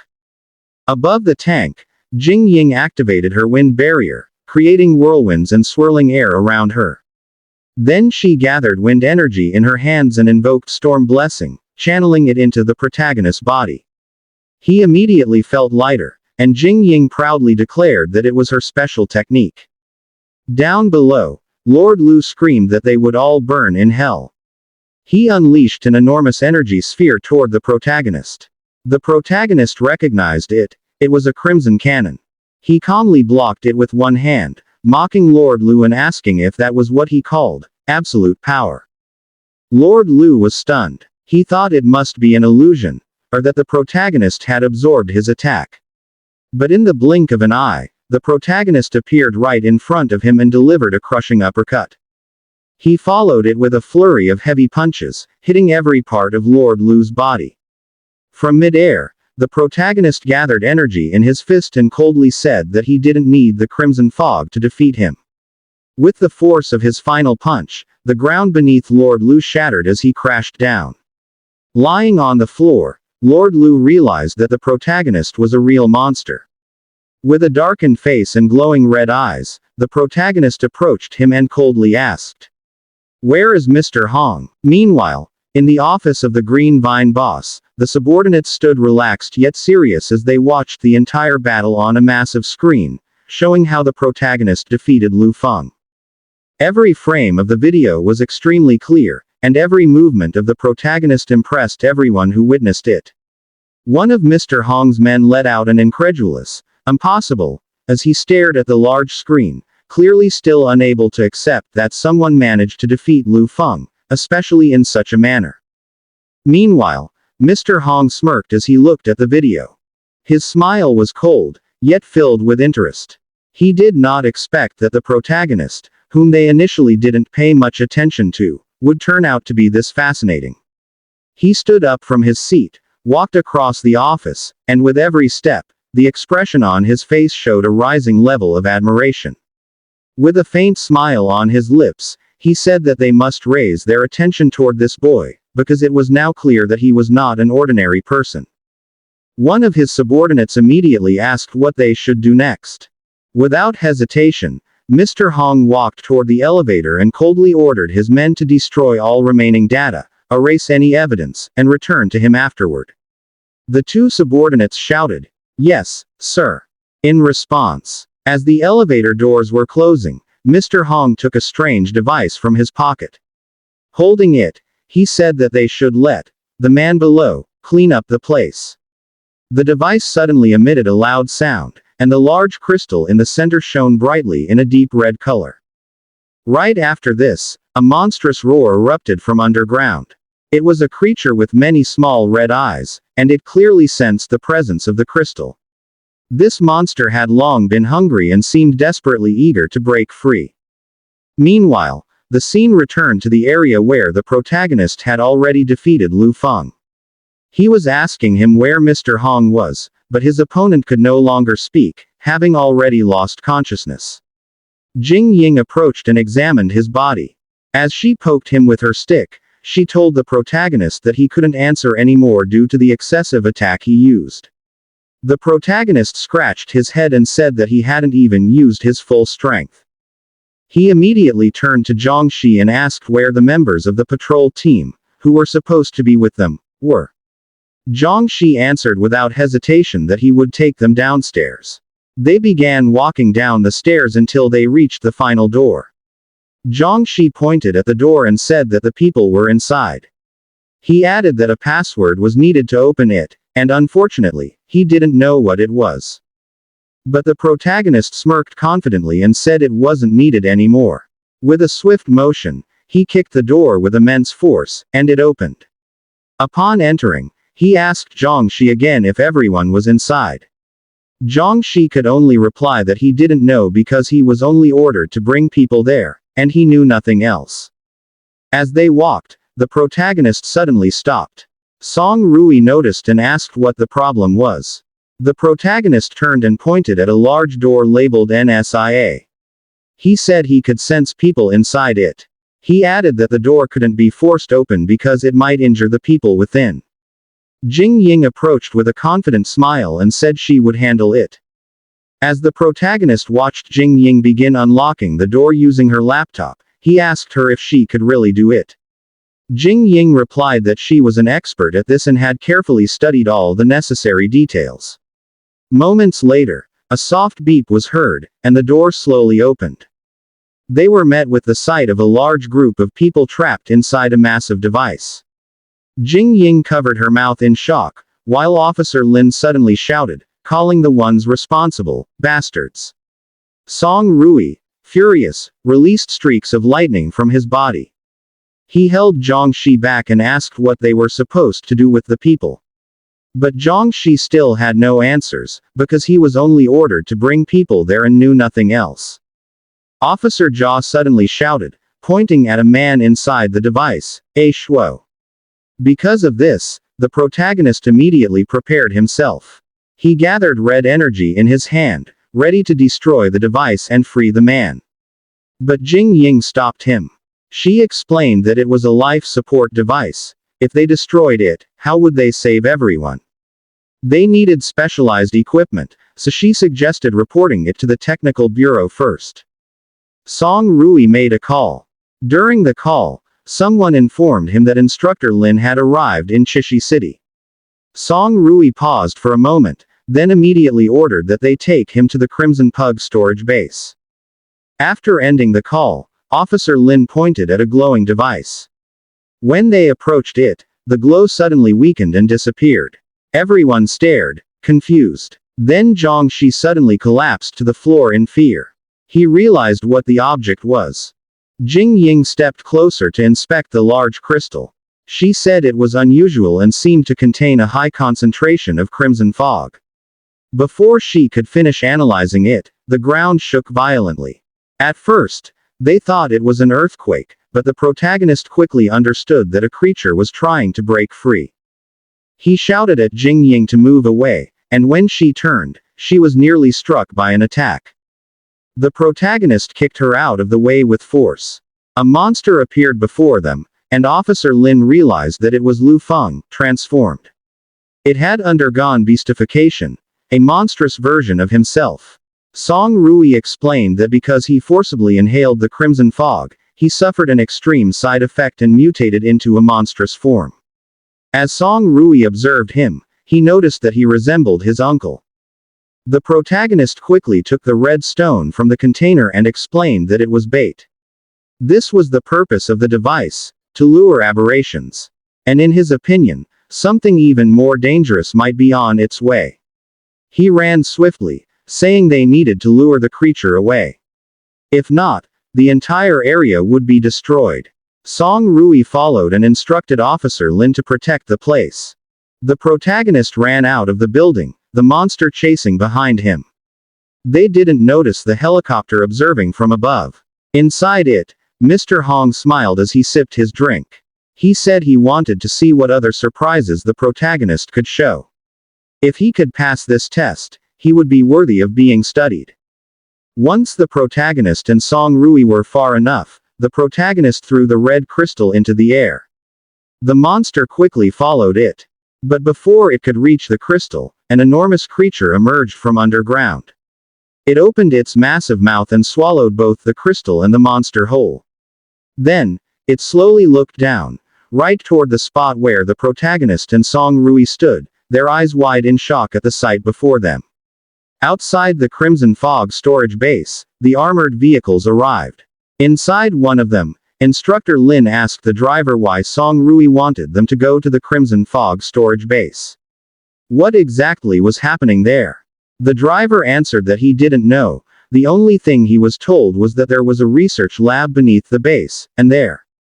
He didn't finish his sentence because they suddenly saw a massive monster emerging from underground right outside the Crimson Fog storage. The driver screamed, shocked at what kind of creature it was. Instructor Lin cursed under his breath, suddenly tense, saying that Song Rui and the others wouldn't be able to handle it. Before the vehicle could even reach the entrance, he kicked the door open and jumped out. He knew he was the only one wearing AB school armament capable of fighting such a monster. The driver called out to him, but Instructor Lin replied, "Take the reinforcements down to the research lab." He would face the monster first and follow afterward. He leapt toward the creature, his body wrapped in blazing energy as he wondered what was going on. The monster, known as a Chulong, a behemoth class. Song Rui instantly recognized it as well. It was a creature that couldn't be subdued easily. Not far away, the protagonist thought. If you think about it, they'd been tricked. How were they brought right in front of a monster like this? The Chulong suddenly roared, its red eyes glowing. In its vision, it saw the crimson fog overflowing in the protagonist's body, so it immediately attacked. Before it could explode into a full charge, the protagonist used Beastification Claw, his hand transforming as he prepared to meet the monster head-on. He jumped and tried to slash its body, but nothing, not even a scratch. Because of this, the monster rampaged, destroying everything around it. The protagonist realized this was bad. Even at full power, he couldn't injure it at all. Song Rui urgently said they couldn't handle this thing. He suggested they needed to retreat now. But the protagonist replied seriously. The monster is interested in him. That's why it's attacking them. If they retreat, its next target will be the Crimson Fog storage base. He'll hold it off as long as he can. He asked Song Rui to get the people in the research lab out as fast as possible. Song Rui refused. He couldn't accept letting the protagonist fight alone. But the protagonist didn't stop. He leapt upward, determined not to let the monster destroy the clues he worked so hard to obtain. The scene shifted to inside the Crimson Fog storage base. Jing Ying continued examining the large device where the people were contained. She said that aside from their basic life signs, all other data had been destroyed. She realized they needed an actual expert. Suddenly, the protagonist's friend rushed in, panting, saying he had brought the reinforcements. When he saw Captain Jaw, he immediately asked if he was okay. Captain Jaw smugly replied that he was fine, and that kid, the protagonist, had saved him. The friend asked where the protagonist was now. Moments later, an officer approached Officer Lin and introduced himself as Tang Yi, explaining that they had received orders from headquarters. Instructor Lin Yongxin would serve as the overall commander, and they were there to support Captain Song Rui in suppressing the rebellion. They needed a clear understanding of the situation. He asked where Captain Song Rui was. Officer Lin replied that Song Rui ordered them to guard the facility. Only then did she remember. She asked where her brother, Commander Lin Yongxin, was. The scene returned outside, where the protagonist continued battling the monster. His energy, 170/200ths. He used Shadow Sneak to reach the monster's head. He moved swiftly, striking different parts of its body even though he knew it wasn't being damaged. He reached its head, but the monster roared and tried to attack him. He quickly dodged and jumped upward, then dove down to strike its eye. He unleashed a barrage of attacks and used Poison Vein, but the monster suddenly grabbed him with its long tongue. He was about to be swallowed when Song Rui intervened, gathering lightning between two fingers, called Railgun Mini version. He shouted, "Don't even think." He released the energy, cutting the monster's tongue off. Song Rui clutched his arm and fell to one knee in pain. Using his special ability without a Beast Core combat suit or Beast Core weapon was extremely dangerous. He feared that maybe the protagonist was the only being in the world capable of releasing that kind of power directly from his own hand. Because Song Rui's defense dropped, the monster charged at him. But the protagonist didn't hesitate. He dropped down and sprinted to save Song Rui. Before the monster could devour them, a powerful explosion struck the monster's body. They were shocked as Instructor Lin suddenly appeared before them, one hand blazing, asking if they were okay. Song Rui explained that the creature was behemoth class. Instructor Lin began gathering fire energy in his hand. He said he would take it from here. Lin Yongxin was an A- rank, with basic elemental affinity and fire ability. Once enough energy had gathered, he unleashed it. A massive explosion and a sea of flames engulfed the area before them. The protagonist was stunned. He realized this was the true power of an A- rank, overwhelmingly strong. But Song Rui quickly noticed the frightening truth. The monster isn't even injured, even while wrapped in intense flames. As the fire slowly faded, the monster roared again. Instructor Lin froze, realizing this wasn't going to be easy. One of his eyes glowed as flames burst from his hand again. He stared at the monster, ready for the next attack. The thick smoke surrounding the massive monster slowly began to fade. As the scene became clearer, the creature let out a deafening roar, its eyes glowing with a terrifying crimson light. Meanwhile, Instructor Lin stared seriously at it while slowly gathering a blazing fireball in his hand, ready to attack again. But before he could release it, the monster suddenly inhaled deeply, then unleashed an incredibly strong, dense smoke from its mouth that spread rapidly around them. The surroundings darkened in an instant, and they could barely see anything. Instructor Lim warned the two of them to be careful, shouting that their vision was being blocked. In that tense moment, the protagonist suddenly sensed something unusual. Something was rising from below, from directly beneath the ground where he stood. In an instant, he saw a deep, wide crack forming under his feet. Below. The monster is underneath. Jump! He shouted with all his strength. He immediately grabbed Song Rui and sprinted away, while Instructor Lim quickly leapt back. Just a few seconds later, the massive monster burst upward from the crack, so forcefully that it nearly crushed the spot where they had been standing. Once they had escaped the danger, Instructor Lim quickly asked, "Are you two okay?" He added, "We need to get rid of this sandstorm first. If not, we're in trouble." At that exact moment, a bullet of wind pressure suddenly shot through, an intense gust of wind that gradually cleared the area. After that, Jing Ying appeared, smiling as he asked if they were all right. Officer Lin stood behind him. When Song Rui saw them, he immediately asked, "Why are you here? How's the underground base?" Officer Lin explained that the base was now secure. Reinforcements brought by his older brother, Yang Xin, were now guarding it. They had also relocated the experimental subjects. Instructor Lim let out a sigh of relief. "Good thing," he said. "Because this thing, it's hard to fight. We need to work together to distract it. We need to find the right opening to defeat it." But before they could even plan properly, the monster suddenly moved. With a swift motion, it retreated and burrowed back underground. They realized it was trying to escape. Instructor Lim quickly spun a weak yet sharp flame, steadily gathering more power. In an instant, it transformed into a massive dragon made of blazing fire. Jing Ying joined in by granting a storm blessing. The fierce wind and fire merged, striking the monster at the same time. The ground shook from the impact. They saw its flesh tear open, but the wounds closed immediately, healing at an unnatural speed. It roared again as it regenerated. The protagonist couldn't believe it. "It's still not dead." Jing Ying was equally shocked, his eyes wide. Instructor Lin explained that this kind of regeneration ability was extremely rare. However, all aberrations originated from the beast core. "We need to find it," he said. "If we destroy the beast core, it won't be able to regenerate anymore." Jing Ying stared at the monster's huge body, trying to calculate where the core might be located. But before he could think further, the monster attacked again and released even thicker smoke. He quickly raised his barrier, but he could feel it trembling under the sheer force. "I can't hold this much longer," he shouted. Meanwhile, Song Rui began gathering energy inside his body. Through electromagnetic induction, his eyes lit up as lightning surged through him.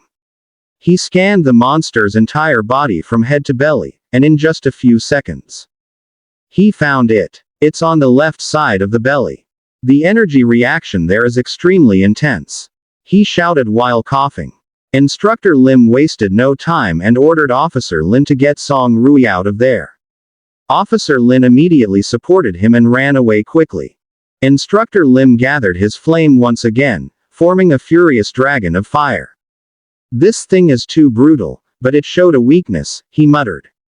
Then he struck the left side of the belly, where the core was located. With the force of the explosion, the beast core emerged, a crystal surrounded by sharp, terrifying teeth. Jing Ying and Instructor Lim didn't waste a second. They attacked simultaneously, Jing Ying with powerful wind pressure, and Instructor Lim with blazing fire. "Faster! Don't stop!" Instructor Lim shouted. But no matter how many attacks they launched, the core remained sturdy. Ordinary strength wasn't enough to break it. While thinking of a solution, the protagonist remembered the Crimson Fog bullet. He needed that level of power to shatter the core. But he had almost no Crimson Fog left. He had used it earlier in his fight against Lu Feng. He could no longer form another bullet. At that moment, something rolled toward his feet, the container of Crimson Fog that the monster had spat out earlier after being hit by Instructor Lim. He quickly grabbed it, crushed the crystal, and remembered Jing Ying's words. This container held concentrated Crimson Fog. He had no choice but to gamble on it. He began absorbing the Crimson Fog, and it surged violently into his body. He didn't expect its intensity. This wasn't ordinary Crimson Fog. It was overflowing with brutal and overwhelming energy. His entire body trembled, and he screamed in pain. It was far stronger than the 200 concentration of Crimson Fog he was normally capable of absorbing. Meanwhile, chaos erupted in front. Officer Lin and Jing Ying were blown away by the monster's attack. The creature charged at them, sprinting toward Officer Lin's direction. He was carrying the unconscious Song Rui, but the monster was far too fast. Just a split second more and they would be devoured. Officer Lin glanced back. "This is the end," he whispered. But suddenly, someone appeared from the air, the protagonist. The air seemed to explode behind him from the sheer energy he was emitting. A massive red sphere of energy spun in his hand. The Crimson Super Giant Blast. He unleashed the attack with all his strength, aiming straight at the monster's crystal core. The entire area seemed deafened by his shout as he pressed the attack with full force. The explosion erupted, sending the monster flying. While the massive creature was suspended midair, they saw the beast core gradually cracking. The fissures grew deeper, spreading rapidly. Until a tremendous explosion burst forth. The core was destroyed. The monster's entire body shattered into pieces. After the protagonist's attack, he found himself standing in a dark place. He suddenly turned when he heard the voice of his younger sister, Xiao Shui, calling him, "Brother." She ran toward him, crying, and while hugging him asked where he had gone. The protagonist's only response was to apologize and say that it was his fault. Afterwards, he asked his sister why she was there. Xiao Shui was surprised by that question, so she asked what her brother meant. When the protagonist looked around, he was puzzled. He saw nothing else but the two of them, as if floating in a dark place. He asked what place this was. But suddenly he was shocked. While holding his sister's hand, his palm suddenly ignited.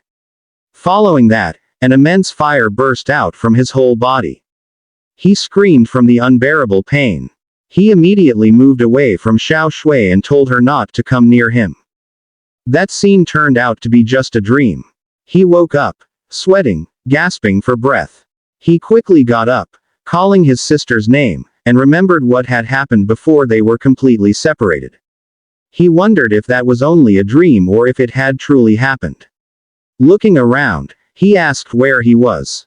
He was startled when suddenly someone spoke, telling him that he was at the Special Response Unit headquarters of the Blazing Blood Medical Research Institute. When he turned, he saw Instructor Lin Yongxin sitting on the sofa. Before he could ask, Instructor Lin spoke again.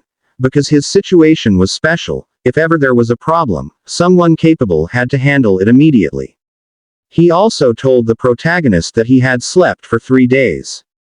At first, he thought there would be a problem, but for now it seemed there was nothing to worry about. The protagonist answered shyly, saying he completely agreed with the instructor. He wondered if Instructor Lin planned to break his neck if he failed to control his beast instinct. In the end, the military could not fully trust a humanoid aberration that suddenly appeared. He needed to quickly find his younger sister, Xiao Shui. He asked Instructor Lin how the others were. What about the big man and the Crimson Pug base? Instructor Lin explained that aside from Song Rui, who had overused his ability, everyone was fine. The aberrations were wiped out, and all those under the base had been transferred to the research lab. The protagonist remembered A Shuo, so he immediately asked how he was. Instructor Lin asked if he meant the person they had brought from the Green Vine underground base. The conversation was suddenly interrupted when the door was forcefully opened. Someone called the protagonist's name, delighted that he was awake. Both were surprised to see Jin Ying arrive. Without hesitation, Jin Ying approached and examined the protagonist's body. She was puzzled that he showed no symptoms of infection and no adverse effects. She even said that the protagonist had absorbed such a high concentration of crimson fog, yet he was still fine. Amazed, Jin Ying asked what kind of biological structure he really was. He had already surpassed the scope of being human. The protagonist pushed her away and told her to stop. Then, seriously, he asked how Shuo was. The scene shifted to the isolation room of the Blazing Blood Medical Research Institute, where Shuo was being observed lying on a device. Jin Ying explained that there was a large amount of concentrated crimson fog inside his body, even though there was no mutation or infection. But his consciousness would not return immediately. The protagonist did not expect the result.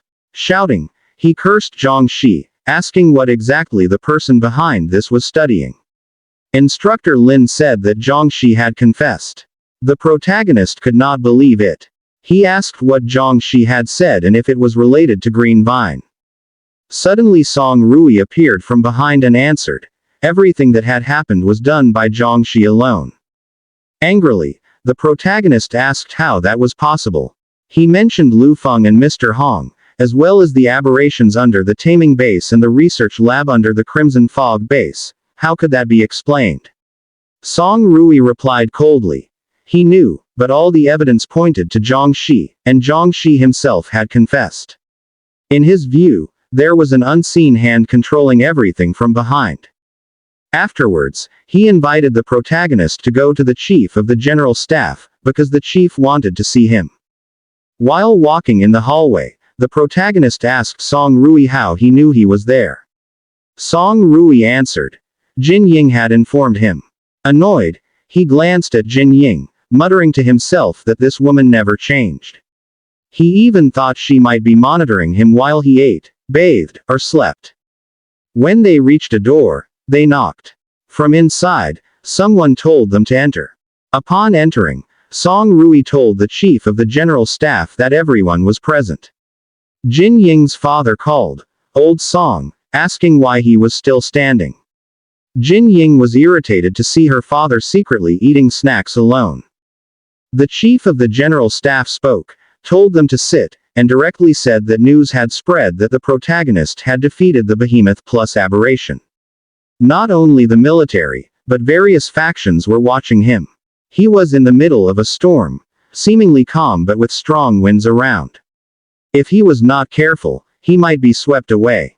The chief asked if he had any plan about this. The protagonist did not answer immediately, thinking that his original plan was to act secretly. He had not expected it to grow this big. Being called here seriously was surely not just for simple questioning. He said he wanted to hear the chief's opinion. The chief asked if it was true that he knew about Zhang Shi's case. The protagonist answered yes, but he thought Zhang Shi was still hiding something else. The chief explained that according to the Green Vine group, they knew nothing about the underground base and taming base. There was also no senior executive with the surname Hong. They had much cooperation with the military, so before obtaining solid evidence, it was inconvenient to investigate them openly. Jin Ying's father said that the previous mole incident had not yet been cleared, and many factions in the military were watching and balancing each other. So even if they wanted to investigate Green Vine, the higher-ups would not allow it. The protagonist wondered about the higher-ups and asked what that meant. Song Rui's father answered that it was the top of this world, the highest level of the SU government. That was why they were asking the protagonist to lend his power. The protagonist looked seriously, thinking that the old wolf, whom he thought cared for him, actually could not act directly, he only wanted to use him as a pawn. Song Rui grew angry, telling the chief that as he had said earlier, the protagonist was already in the middle of a storm, so why did they still want to use him? Instructor Lin interjected. Instead of being chased as a victim, it was better for the protagonist to become a hunter and strike back. To survive, change was necessary. Instructor Lin stood, telling the protagonist that he did not need to answer immediately, he should go home first and think carefully. Afterwards, tell them his decision. The chief of the general staff ordered Instructor Lin Yongxin to take good care of him during this time, since he was the instructor of all. Instructor Lin agreed. After that conversation, that night, the scene shifted to the protagonist standing on top of a tall building. While gazing at the surroundings, he thought of Instructor Lin's words. Instead of being a prey, it is better to be a hunter. At the Blazing Blood Comprehensive Training Ground, the chief of the general staff organized a 3-month multi-party comprehensive training to strengthen the combat power of the new Blazing Blood members. But it was only for show. Just to cover. The real purpose was to delay the outbreak of internal conflict, clean out spies, and unify the voice of the military. The protagonist remembered what was said to him. The chief of the general staff wanted to borrow his power. At the moment, he knew nothing about the real situation in the military. What mattered most to him was getting information about Xiaoshu as soon as possible. That was why he needed to treat Chief of Staff Song's invitation with caution. Before answering, he could use the multi-party training as a buff. The new members of Blazing Blood were shocked when they saw the screen. The protagonist was in first place with 210 recruit points. Jing Ying was second with 95, and Sang Jin was third with 45. The Blazing Blood point system activates 1 month after the recruits enter. Points are earned from missions, training, and free duels, and can be exchanged for internal military items. 1 Blazing Blood point is equal to 1,000 Alliance coins. The new recruits couldn't believe the protagonist had earned more than 200 points. They looked at him with hostility. The protagonist thought that he probably obtained the 210,000 Alliance coins from the last 2 incidents. One recruit complained, saying he had worked hard for a month just to earn a few dozen points, while the protagonist suddenly had such a huge number. Another said he heard the protagonist defeated a behemoth-class aberration. But someone didn't believe it, insisting it was just bragging. If that were true, why was he still an ordinary member? He should have been promoted long ago. Zhang Jin arrogantly interrupted, saying that if they thought about it, it must have been Instructor Lin who carried the fight. Some people were just lucky and good at showing off. Song Rui scolded him, telling him to stop making baseless claims and keep his mouth shut, because the protagonist was strong enough to crush him. Jing Ying angrily agreed. But Zhang Jin replied that anyone could boast. From the middle of the conversation, Captain Tang spoke up. He said that they were all together, so why fight over something pointless? The protagonist's points were calculated by the system under the rules, and he had already verified it with Instructor Lin. Captain Tang was from Blazing Blood Squad 7. He knew it was normal for everyone to be curious about the high score. Why not just ask the protagonist and seek advice? He also said he was willing to bet 40,000 Alliance coins. A man was shocked at the 40,000, saying that amount could upgrade a dorm room into a single room with a private bath for an entire year. Jing Ying shouted with full confidence for the protagonist to accept the challenge. If he won, she said she would help him use that fortune. The protagonist didn't answer immediately. He thought that Zhang Jin would never stop bothering him, so it was better to accept the fight and establish his authority. Even before answering the chief of staff, he could at least reduce unnecessary trouble. The protagonist said that since Captain Tang was interested, he would accept the match. As they prepared for the duel, the onlookers said that Captain Tang was known as the strongest B rank with rich combat experience. No matter how strong the protagonist was, he was still a newcomer. Captain Tang released blue energy. He said that his Biscore had an ice-type ability. He displayed his Beast Core armament and placed his hand on the floor, causing sharp ice spikes to emerge toward the protagonist. Before he could be hit, the protagonist swiftly jumped. When he landed, he thought that as expected of the strongest B rank, he was even stronger than Lu Feng. Captain Tang prepared again. In his hand, surrounded by cold energy, a sharp ice crystal formed. He warned the protagonist to be careful. Then he hurled the crystals one after another. The protagonist moved quickly, thinking that although the destructive power was strong, his speed wasn't as fast as Lu Peng's. Captain Tang touched the ground again and used his glacial star slash. He released a burst of cold energy in front of him. But from the thick mist of frost, the protagonist emerged with his transformed hand ready, the beastification claw. Captain Tang was surprised at his speed.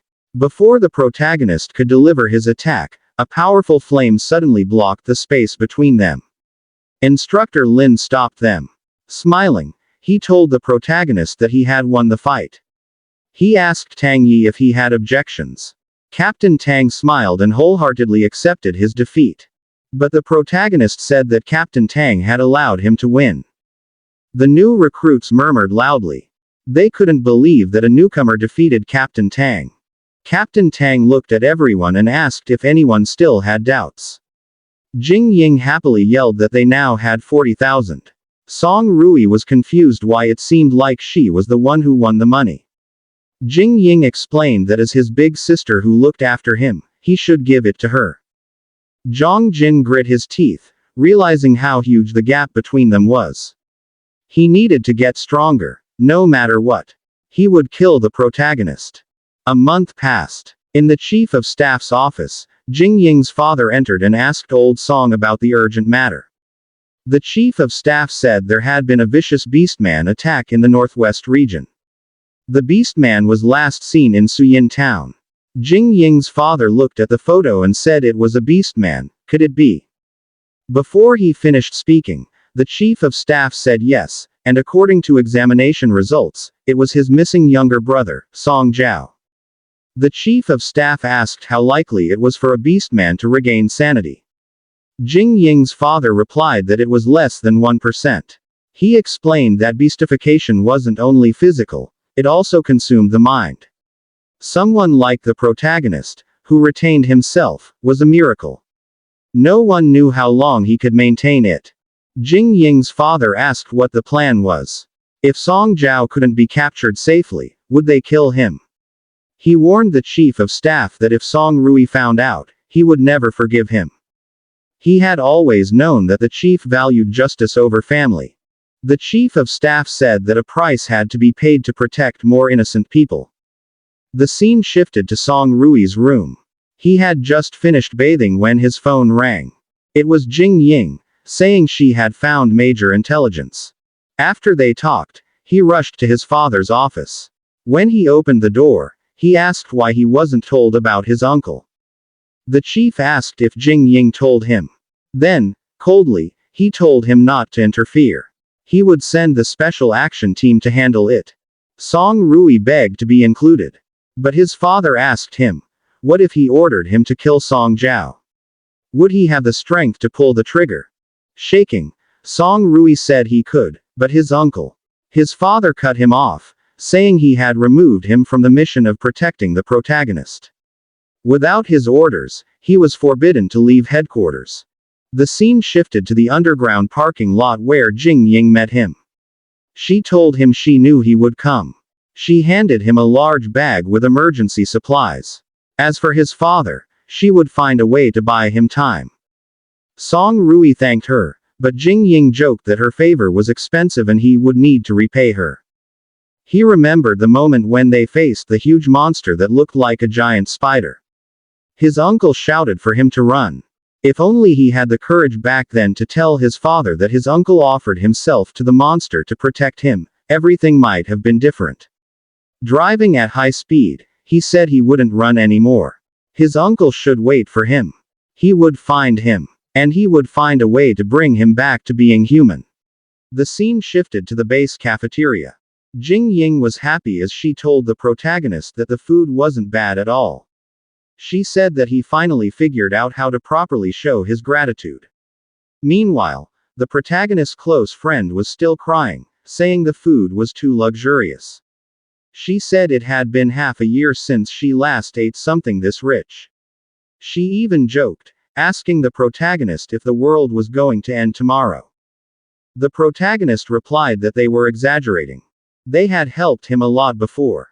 It just so happened that he had a lot of money these past few days, so they shouldn't feel shy. But he wondered why Captain Song and Officer Lin still hadn't shown up. Jing Ying answered that Song Rui had something to do and asked for a few days of leave. The protagonist's friend added that Officer Lin seemed to have another mission as well. The protagonist understood, but he thought that at first he believed Song Rui was actively testing him to pull him into the faction of the chief of the staff.